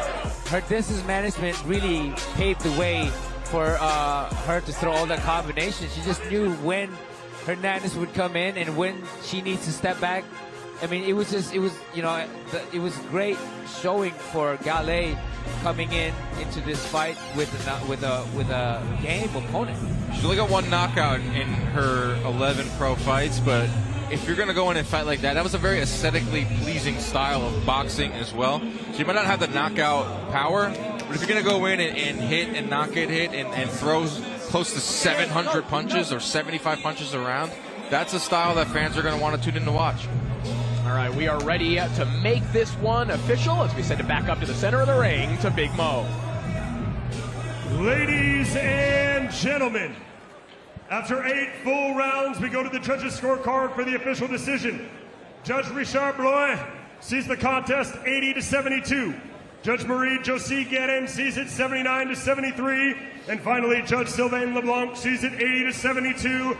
All three in favor of your winner, declaring your winner by unanimous decision, Amanda Bambola Galle!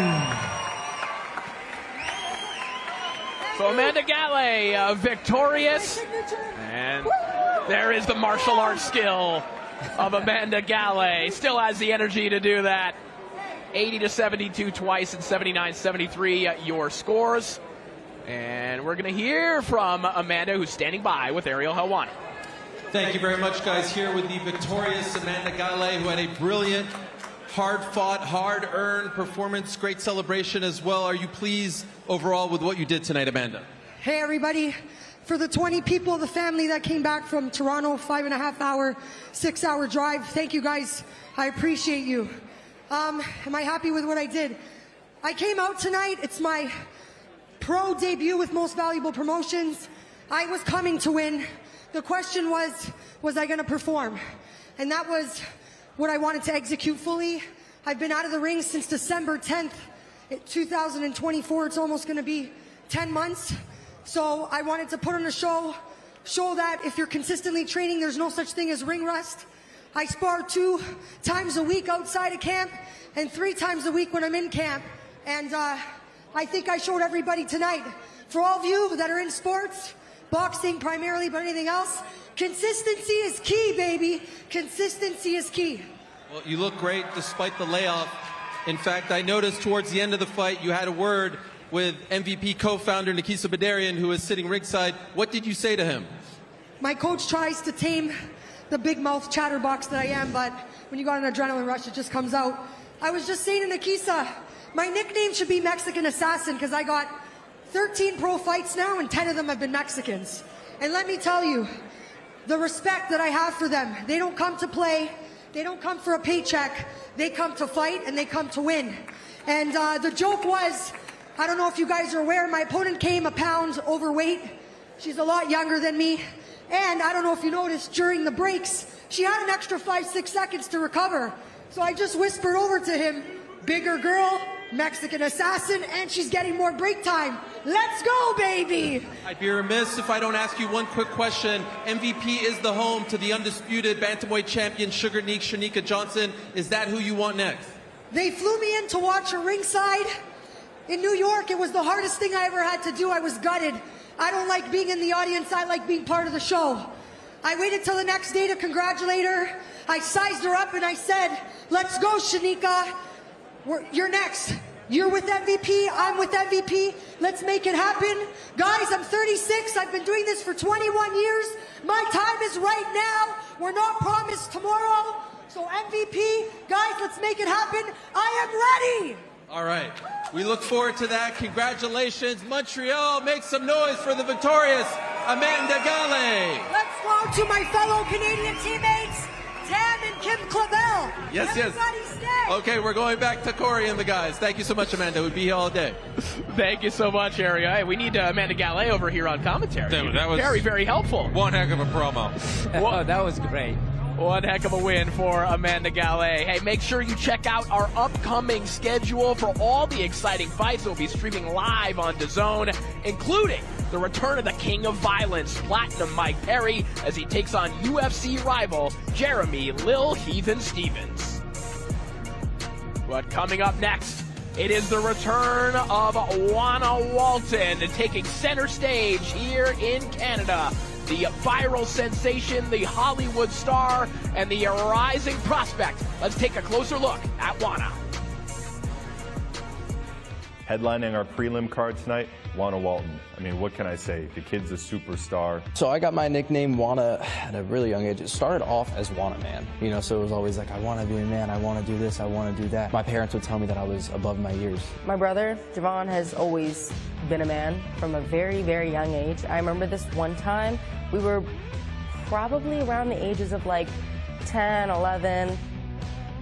He got grounded. I wasn't a bad kid. I really was a good kid. And I think the idea of that just really stressed him out, like to the point where he needed to get out. And so his idea was, I'm gonna jump out the window. We're 3 stories up, and we tied together, it was 2 duvets. It was legit like if you were watching a cartoon. I just needed to blow off steam, take a little walk, you know. I had a bouncy ball with me. Like, what 9-year-old used to blow off steam like that? For me especially, it's like I rely on Little B a lot, you know. It's whenever I'm in a hard time or in a hard mental time, which we all deal with in sports at this kind of level, I remind myself of where I started. And I remind myself that little me would be really proud of where we're at, and he wants to see me elevate my skill set to the next level. For Wana's growth, I just want to see more of them. You got to get in there and take on different styles. Guys that are going to come forward. Guys that are going to make it dirty on the inside. You got to feel every different type of style out there so he does get ready one day for his grand aspirations to be a world champion. One of the difficulties for fighters early in their career is fighting in 4-rounders. Sometimes you don't get a chance to really settle in. In those 4-round fights, if you have one close round, it's just game over. With one close round. Knowing that I have 6 rounds now, I feel more comfortable. I don't want to share game plan too much over here, but I mean, I'll decide the way I want it to go, and I'm going to have no problem doing what I'm going to do in the ring. So a young man who is no stranger to the spotlight gets center stage here on the prelims. We take a look at the tail of the tape. Wana Walton and Anthony Mora. You see Walton, 19 years of age, taking on a 36-year-old here tonight. Enjoys a height advantage, but will be giving up 4 inches in reach here tonight. As we're ready to meet the fighters, let's send it back up to Chris Gauthier. Mesdames et messieurs, voici maintenant l'attraction principale de la carte préliminaire de ce gala. 6 rounds de boxe chez les poids légers. Accueillons d'abord, dans le coin rouge, Anthony Toro Rojo Mora.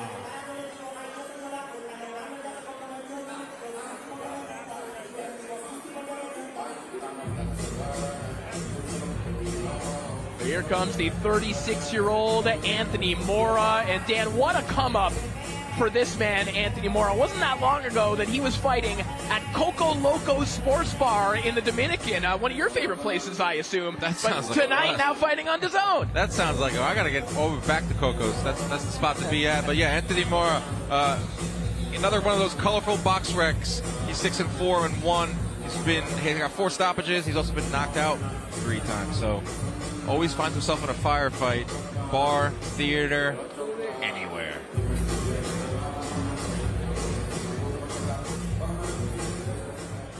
Voici maintenant son adversaire boxant dans le coin bleu, Wana Walton.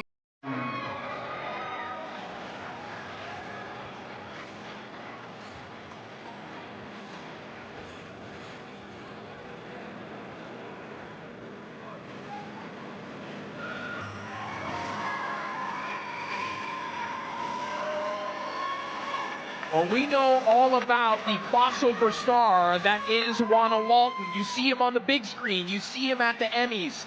But Dan, in particular this week, he has been insistent in telling everyone, hey, I am a boxer first. The other stuff comes second, but this is my focus, the squared circle. Yeah, he's very clear on that. Since the first day I met him, it's like, you know, boxing is my first love. Boxing is the first thing I did. Yeah, then I got into HBO Euphoria. Then I got into acting. Then I get into all that. But he wants it very, very clear. And I'm a boxer first. This is my first love. And now he makes another ring walk in his whole career.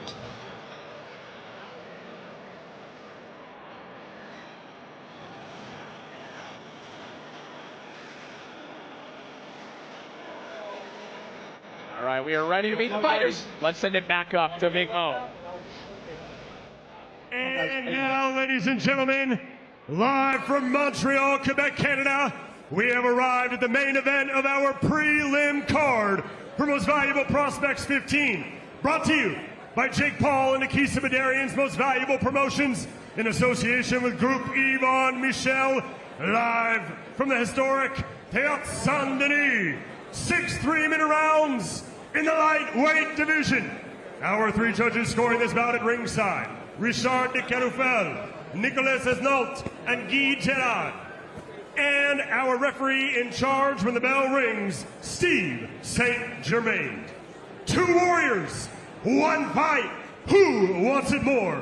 Introducing first, fighting out of the red corner, wearing the white trunks with red trim. He stands 5 feet 6 inches tall.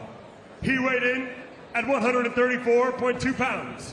Tonight, he enters the ring with a professional record of 7 victories, opposite 4 defeats, and 1 draw, with 4 of those wins coming by way of knockout. And he fights out of New Britain, Connecticut, USA, introducing Anthony Toro Rojo Mora. And now his opponent, standing across the ring, fighting out of the blue corner, wearing the white trunks with black trim. He stands 5 feet 9 1/2 inches tall. He weighed in at 135 pounds even. Tonight, he enters the ring undefeated as a professional. 2 victories, opposite no defeats, and 1 draw, with 1 of those wins coming by way of knockout.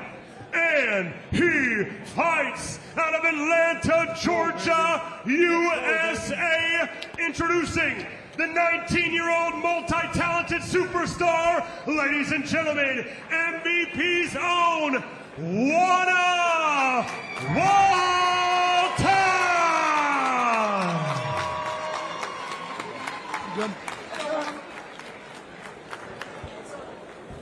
I'm going to consider both belts fully gold. You got my instruction, locker room, protect yourself at all time, listen to my command at all time. Touch gloves, good luck both.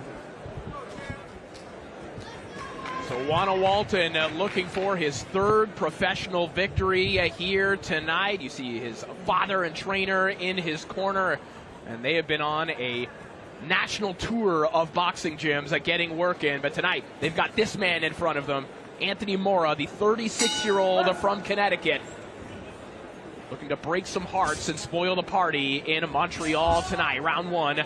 This one scheduled for 6. I love the jab that Wana is throwing right now, setting things up. One thing that I had to talk with DJ, and something that they did differently this time was they're actually going into different places and sparring better opposition, better sparring, and he's taking boxing into the next level for himself. Yeah, as I described it, kind of that national tour, Dan, going to the Headbangers gym in D.C., going all over the place, getting some different looks, and he's giving Anthony Mora a look that is proving very difficult right now. I was so happy when I heard that in terms of Wana's development, is getting out of, not getting out of the uncomfortability or getting yourself out there in terms of different types of sparring. And that's so important at this level. And to be able to go to Barry Hunter's gym, go to Headbangers gym, get out of your comfort zone. That's going to pay dividends for Wana. 100%. You can see how more mobile Wana is. Not just trying to tee off like his last fight. He was just trying to knock his opponent out. This time he's moving around. He's giving different angles. and he's throwing the jab, he's countering, and he's not in there in front to be hit with something. That combination there from Walton. And what you're seeing already is something that Timothy Bradley actually talked about in an ESPN feature about a year ago.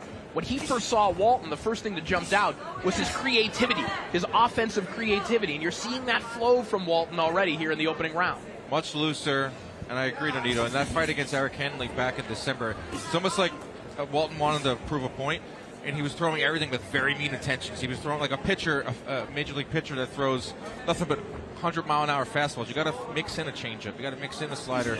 I think we're seeing that in this first round, where Wana is mixing it up inside that ring with different velocities on those shots. Good 1-2 by Wana. How about that right hook behind it as well? Sweeping shot around the guard. Connects there for Walton, who now places a left hand to the body. Distance management. He's doing really good distance management and giving an angle off, kind of like a Lomachenko-ish type of movement. Good straight left. You know, speaking with Mora before the fight, you know, he was very clear on, I want to bully this guy. You know, I'm 15 years older than him. I want to get in there and bully him. And he's not been able to do that in this round because Wana has simply not allowed him to. Well, again, that distance management coming from Wana and then shifting off in an angle where it's hard to be pressured. It's a hard body shot there, Nonito, from Walton. He's soaking up that pressure. What an opening round for Wana Walton as we head back to the corners.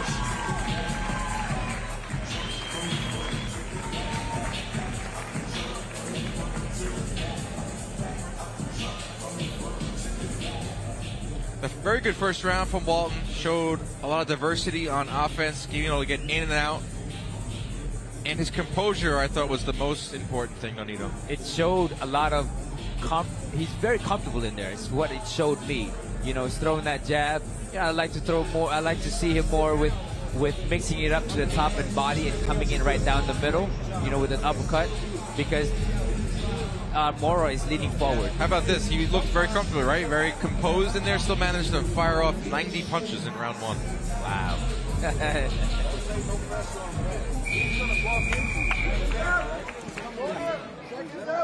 Heard the final words of advice there from his father, DJ. And round two, and now underway. Excellent start for Wana Walton here in the main event of our prelims from Montreal, Quebec. See if Anthony Mora gets something going here in the second as he places a right hand to the body. A little sign of hope there for Mora. Yeah, Mora's got to land something early here. He's got to get the attention of Walton, or it could turn into a very, very short night for him. I really like what Walton is doing. I mean, just again, not staying in front and moving in laterally, and something that we haven't really seen him do. He's always been trying to tee off with bigger shot, but this time around, he's actually shifting off and getting away from getting hit by not staying in front of his opponent. Yeah, it's a good point, Nonito. He has only been stationary for as long as it takes to throw the shot, and then he's out. Sharp left hand there from Walton a moment ago. Now looking for that check right hook. Remember, we talk a lot about what Walton has achieved outside of the ring, but remember, Dan, this is someone who was #2 in the country as an amateur, and obviously this is a loaded amateur system that he was competing in. Yeah, I mean, everyone wants to point to the Hollywood aspect of his life. But as I said in his ring walk, his first love is boxing, and it's not just, oh, I just sparred a little bit as a kid, or I got into fights in school. He was legitimately in the ranks in Atlanta, Georgia, which is a hotbed for boxing. Yeah, and then eventually went the Hollywood route. And now he's back with his true love. You know, Wana right now is he needs to step back a little bit. When Mora steps forward, he just needs to step back, throw that jab, maybe push him off a little bit like a stiff arm with that jab to set that right uppercut. That's exactly what needs to be done for Walton. Throw that jab and throw an uppercut right down the middle. Yeah, he found that uppercut to the body. We'll see if he can find it upstairs as well. More than holding his own on the inside, which is exactly where Mora wants to be, but Walton is beating him at his own game right now. And if Mora wants to stand there, he's going to eat a lot of body shots because Walton is starting to fire up that body work. Hard left hand right down the pipe there from Walton as we're inside the final 30 seconds of round 2. With a combination punctuated by that right hook there from Walton. And then coming in with an uppercut.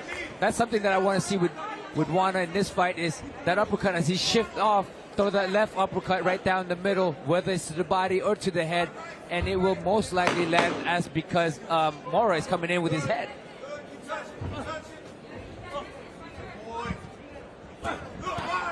More hard body work there from Walton, and that'll be the last word of the round.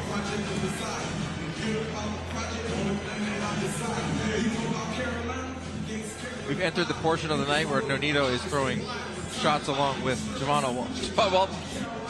But here's some great work here from Walton here in round 2. Letting those hands fly. And doing it like seamlessly with not giving out a lot of energy either. That's how you know he's super composed.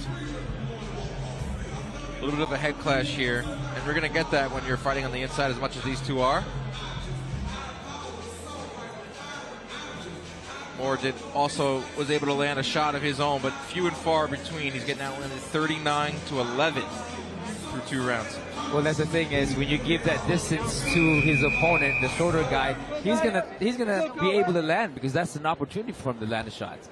And that's why Wana needs to stick with that jab, throw an uppercut right down the middle, throw that back, mix it up with the body as well. Round 3 begins.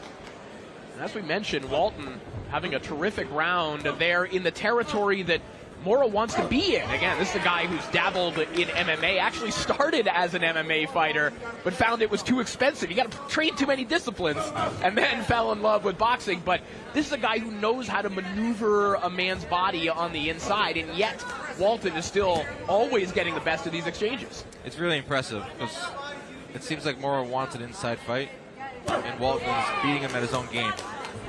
Hard body shot again. There was a right hook around the guard, and then that left hand right down the middle, right along the belt line of Anthony Mora. Well, a lot of the time what you were saying, Corey, is because Wana is giving himself that angle where he can't be hit and be able to hit right down the middle because Mora is right there. You know, it's not often in a fighter's career that their second pro fight is looked at as a turning point. But for Wana Walton on March 2nd of 2024, he fought Joshua Torres to a draw, and that was on the Amanda Serrano card. Jake Paul was fighting on that card.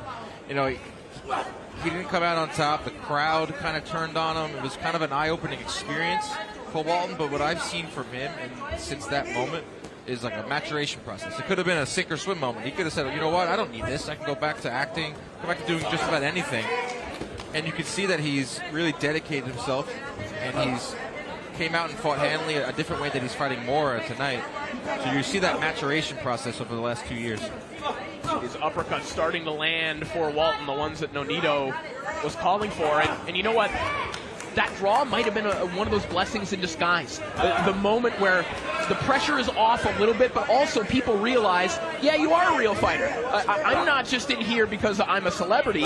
This is a real career. He wanted to prove a point. I actually do believe it was a blessing in disguise. 100%, I believe in that. You know, anything that you have from the beginning that's a challenge will make you grow, will make you sink in, or swim, right?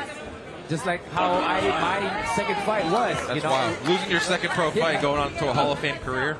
Maybe seen, Marquez, Hopkins lost their first fights. And he didn't lose. I mean, he got a draw. It was those 4-rounders, which are so tricky. And tonight, it's his first 6-round fight, which I think will better show off his skills. Anthony Mora giving Wana Walton a tough physical test here that Walton has been standing up to and dominating to this point as he lands another uppercut. Takes a left hook there from Mora. Yeah, Mora's starting to land. He's starting to find a home for that right hand. And he's starting to do what he said he was going to do at the beginning of this fight. And that was kind of bully Wana. Good combination there from Walton, and that'll do it for the round. So Mora definitely has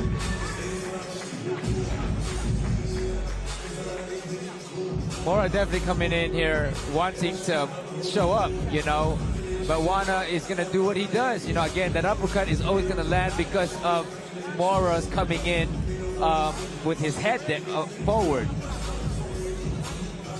That's a great angle right there. And with that distance, he's going to get hit with shots because that's just the zone to be hit, you know. But Wana is taking that, you know, he's taking that into consideration. But to be able to land his uppercut and again that left hook as he's getting himself out into a distance where he's not getting hit.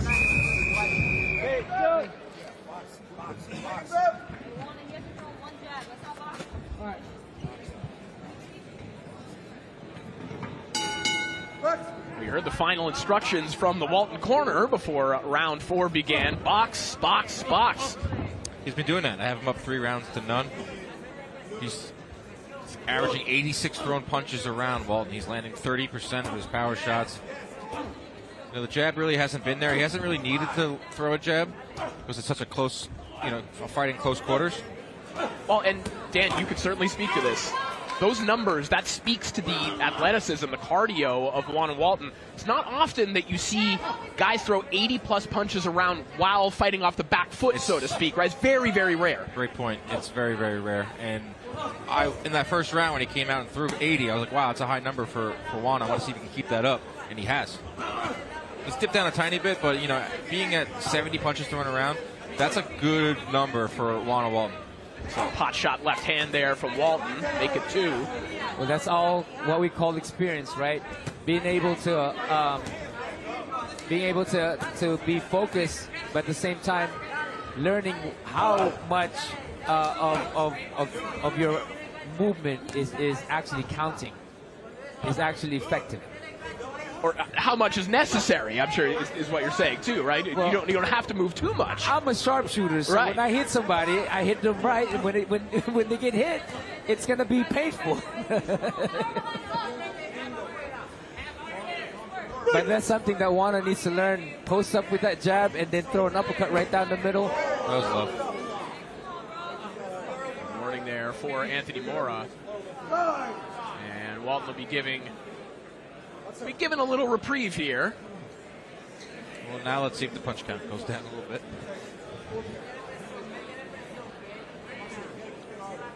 Take a look back at what was a fairly low blow there. Yep.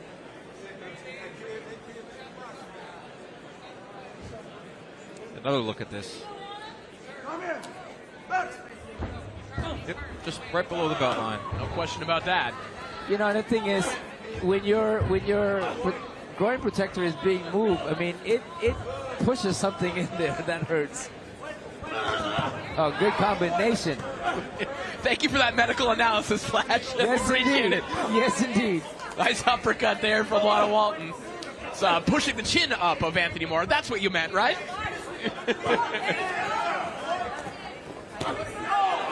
Anthony Mora looking for an uppercut of his own, but the left hand of Wana Walton gets there first.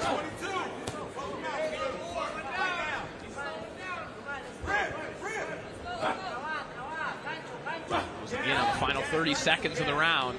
A little bit of adversity here for Walton, you know. And this is the kind of fight that he needs to be in. You know, little things, little angles. He can't be leaning forward. He needs to learn to move his head a little bit here. See, at that angle right there. Yeah. That's what he should be doing more. The last 30 seconds, Mora got a couple shots in. Not doing a little. That cross-arm defense as well to really bully his way to the inside. Well, that's what he said he wanted to do. And he's doing it. Yeah, he is. Mora, not effectively. Like, I think it took him to like the 4th round to start bullying, but easier said than done.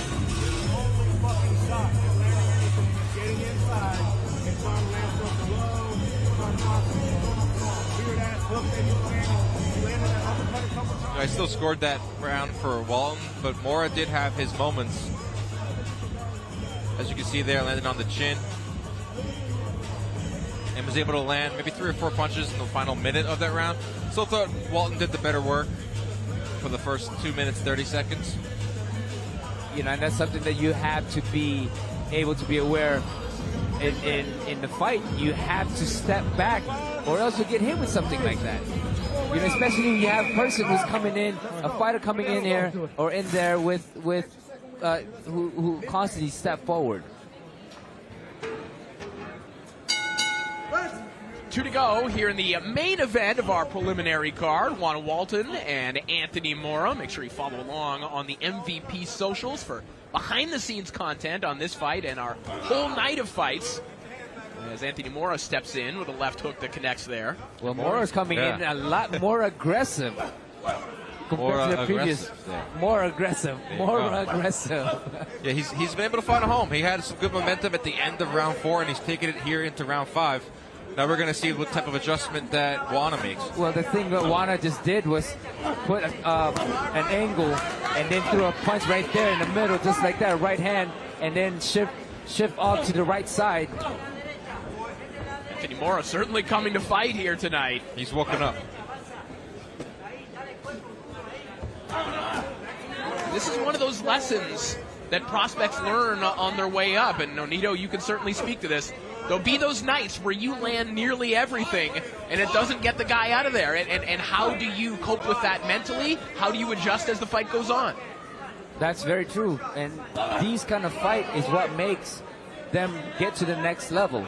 So he just needs to go in there, stay focused, and not get hit with things. You know, go back into your mental note and do something that worked early on, and try to execute that all over again.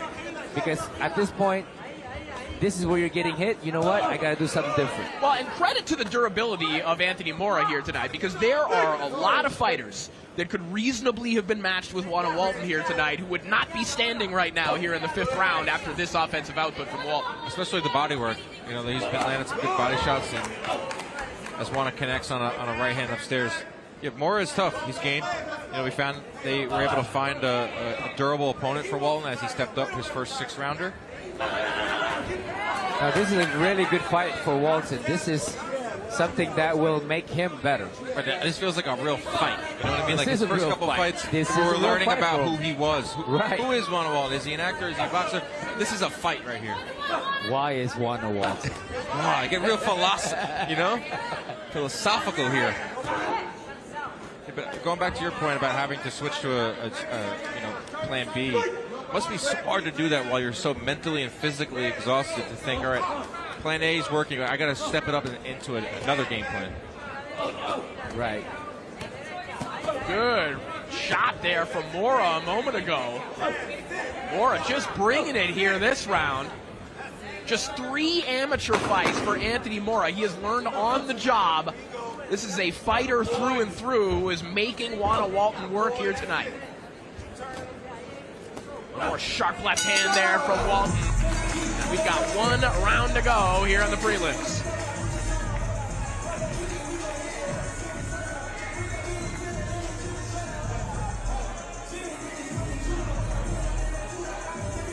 Yeah, Mora, he sees the momentum from the previous round. Had a great 30 seconds of and he brought that into round 5. Because I had him winning that round, first round that he won in this fight. Walton also was able to get his shots in as well.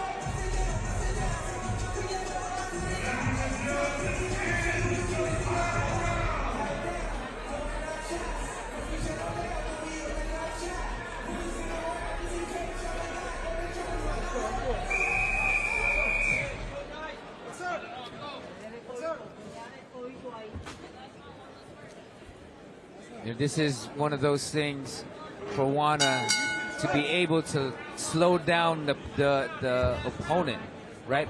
By throwing some jabs in there, double jabs in there, and then throwing some feint, right? So slow down, learn how to slow down a fight, especially when you get somebody coming in like that. By feigning, by throwing the double jabs, because the more that you get hit, the more that your opponent is going to be willing to go in there. Well, like that, Anthony Mora obviously feeling a little bit of confidence right now. And this is brand new terrain. Again, we have to reiterate that for Wana Walton. He's never been this deep in a fight, and he's never faced this kind of a rugged test that he's experiencing tonight. Yeah, this guy's 15, 16 years older than him, got more experience, not at the amateur level, but in the pro level for sure. But I like what I've seen from Walton. You know, being able to keep that 80 punch around count. Very consistent with that. Maybe jab a little more. Only landed 6% of his jabs. I would like to see more jabs from Wana, more feints from Wana, you know, and keep that distance. He should be able to get hit with those shots.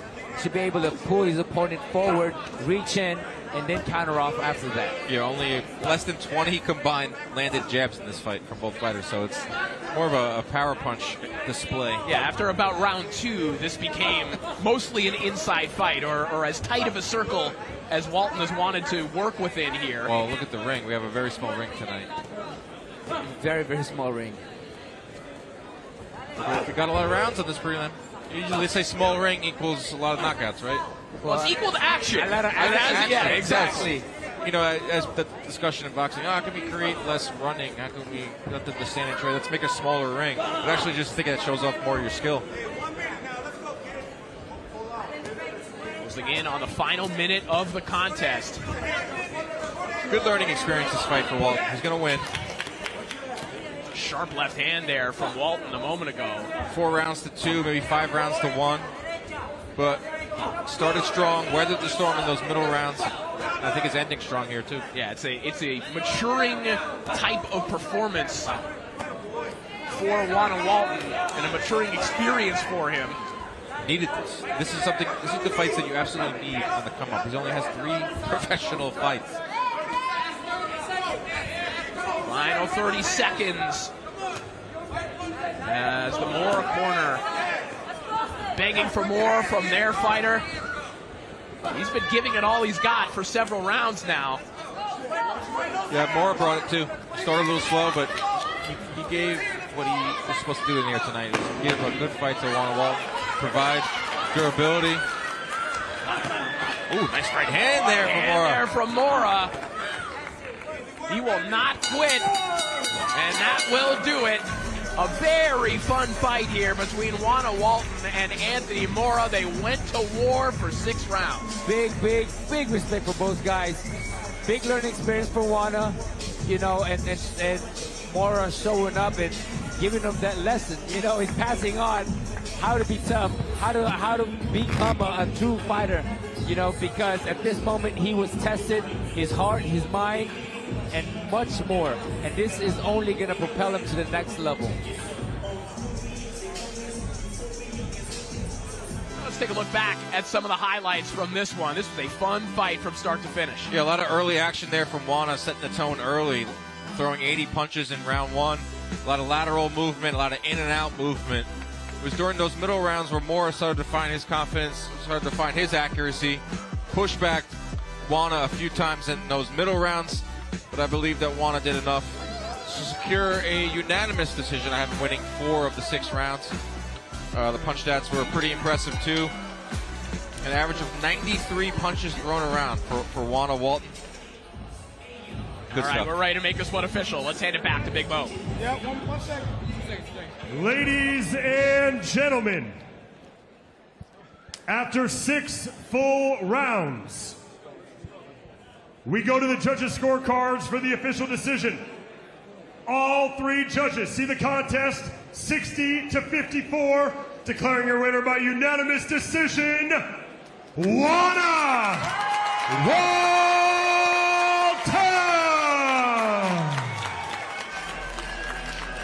So Wana Walton remains undefeated, and we will send it up to Ariel Helwani, who's standing by with Wana.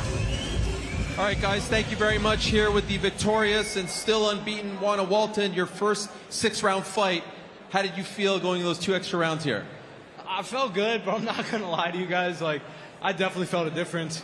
You know, I mean, it's just like, I know for the first couple of every single one, there's going to be a difference. It's definitely a game changer. I'm looking forward to keep kind of climbing the rankings as far as rounds. So, not enough made of the fact that you are still 19 years young. You're fighting a 36-year-old man out there and beating him and doing so rather decisively. Was he tougher than you expected him to be given all of that? Absolutely. I'm not going to lie. Like, I really have to show props to Anthony Mora. You know, I feel like I can hit pretty hard and I'm a powerful hitter, but he was able to be there and eat some pretty crazy shots and not only eat them, but come forward while doing it. And I think that's what I wasn't expecting most. So my cardio definitely had a little bit of a toll from that. But, you know, God bless him and God bless his family. I just want to thank the Lord for this victory tonight, and many more to come. Thank you so much. Montreal, make some noise for the victorious Wana Walton. Thank you so much, Ariel. Wana Walton, victorious, still undefeated. What a learning experience and what a fight there from Wana Walton. As we look ahead to our main card at the top of the hour, live on DAZN. So Cudos and Kim Clavel, the IBF mini flyweight title on the line. Tam Thibault back in action. Join us, the top of the hour, live on DAZN.